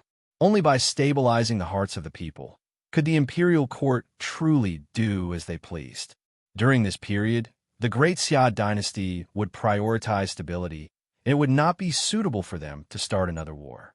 They needed to rest and recuperate for a period of time and complete the internal digestion and integration. Because of this consideration, Ouyang Shua did not agree to Han Xian's plan to continue attacking Danyang City. On the 18th of the 10th month, Almost at the same time that the Handan City Army withdrew from Zhongwu County, the two field armies that invaded the South Hunan province from Danyang City also withdrew overnight and returned to their territories. This was equivalent to saying that Lord Chunxin had already surrendered the South Hunan province and was not willing to step into it again. The strange actions of the Danyang City naturally attracted Ouyang Shua's attention. Such a decisive withdrawal was completely unlike Lord Chunxin's style, and there must be a reason for it. Ouyang Shua had originally planned to secretly order Han Xin to lead his troops across Baoqing County and directly attack Changsha County before the news of Rosy Cloud City's surrender had spread. The Danyang City had a total of 4 field armies. Once 2 of them were lost, Ouyang Shua was confident that the Leopard Troop would continue to advance north and destroy the Danyang City in one fell swoop, and then cut off one of the arms of the Yanhuang alliance. Who would have thought that before Ouyang Shua's plan could be carried out, the Danyang City army would withdraw first? This made Ouyang Shua suspicious. Ouyang Shua's first suspicion was that the south of Rosy Cloud City had leaked the news. Ouyang Shua could not be blamed for thinking this way. The surrender of the Rosy Cloud City was originally a secret. No matter how capable Lord Chunxin was, he should not have known about it so quickly. It's just that Ouyang Shua did not have any convincing evidence and could not immediately attack the south of Rosy Cloud City. This was to prevent the other lords who had defected, such as official Shimin and Gu Henxiao, from misunderstanding. Ouyang Shua did not want to leave behind a bad reputation of cooking the hound after the cunning hare is killed. However, he could not avoid taking precautions against the south of Rosy Cloud City. Ouyang Shua was already prepared to transfer the south of Rosy Cloud City to an unimportant county, and then arrange for the mountain sea guards to secretly investigate this matter. Once the truth is revealed, it will be the time for the south of Rosy Cloud City to be executed. Ouyang Shua could not allow anyone in the empire to have second thoughts. You're tuning into the Warrior Lore YouTube channel. Don't forget to subscribe and join us on this journey to catch the most captivating stories.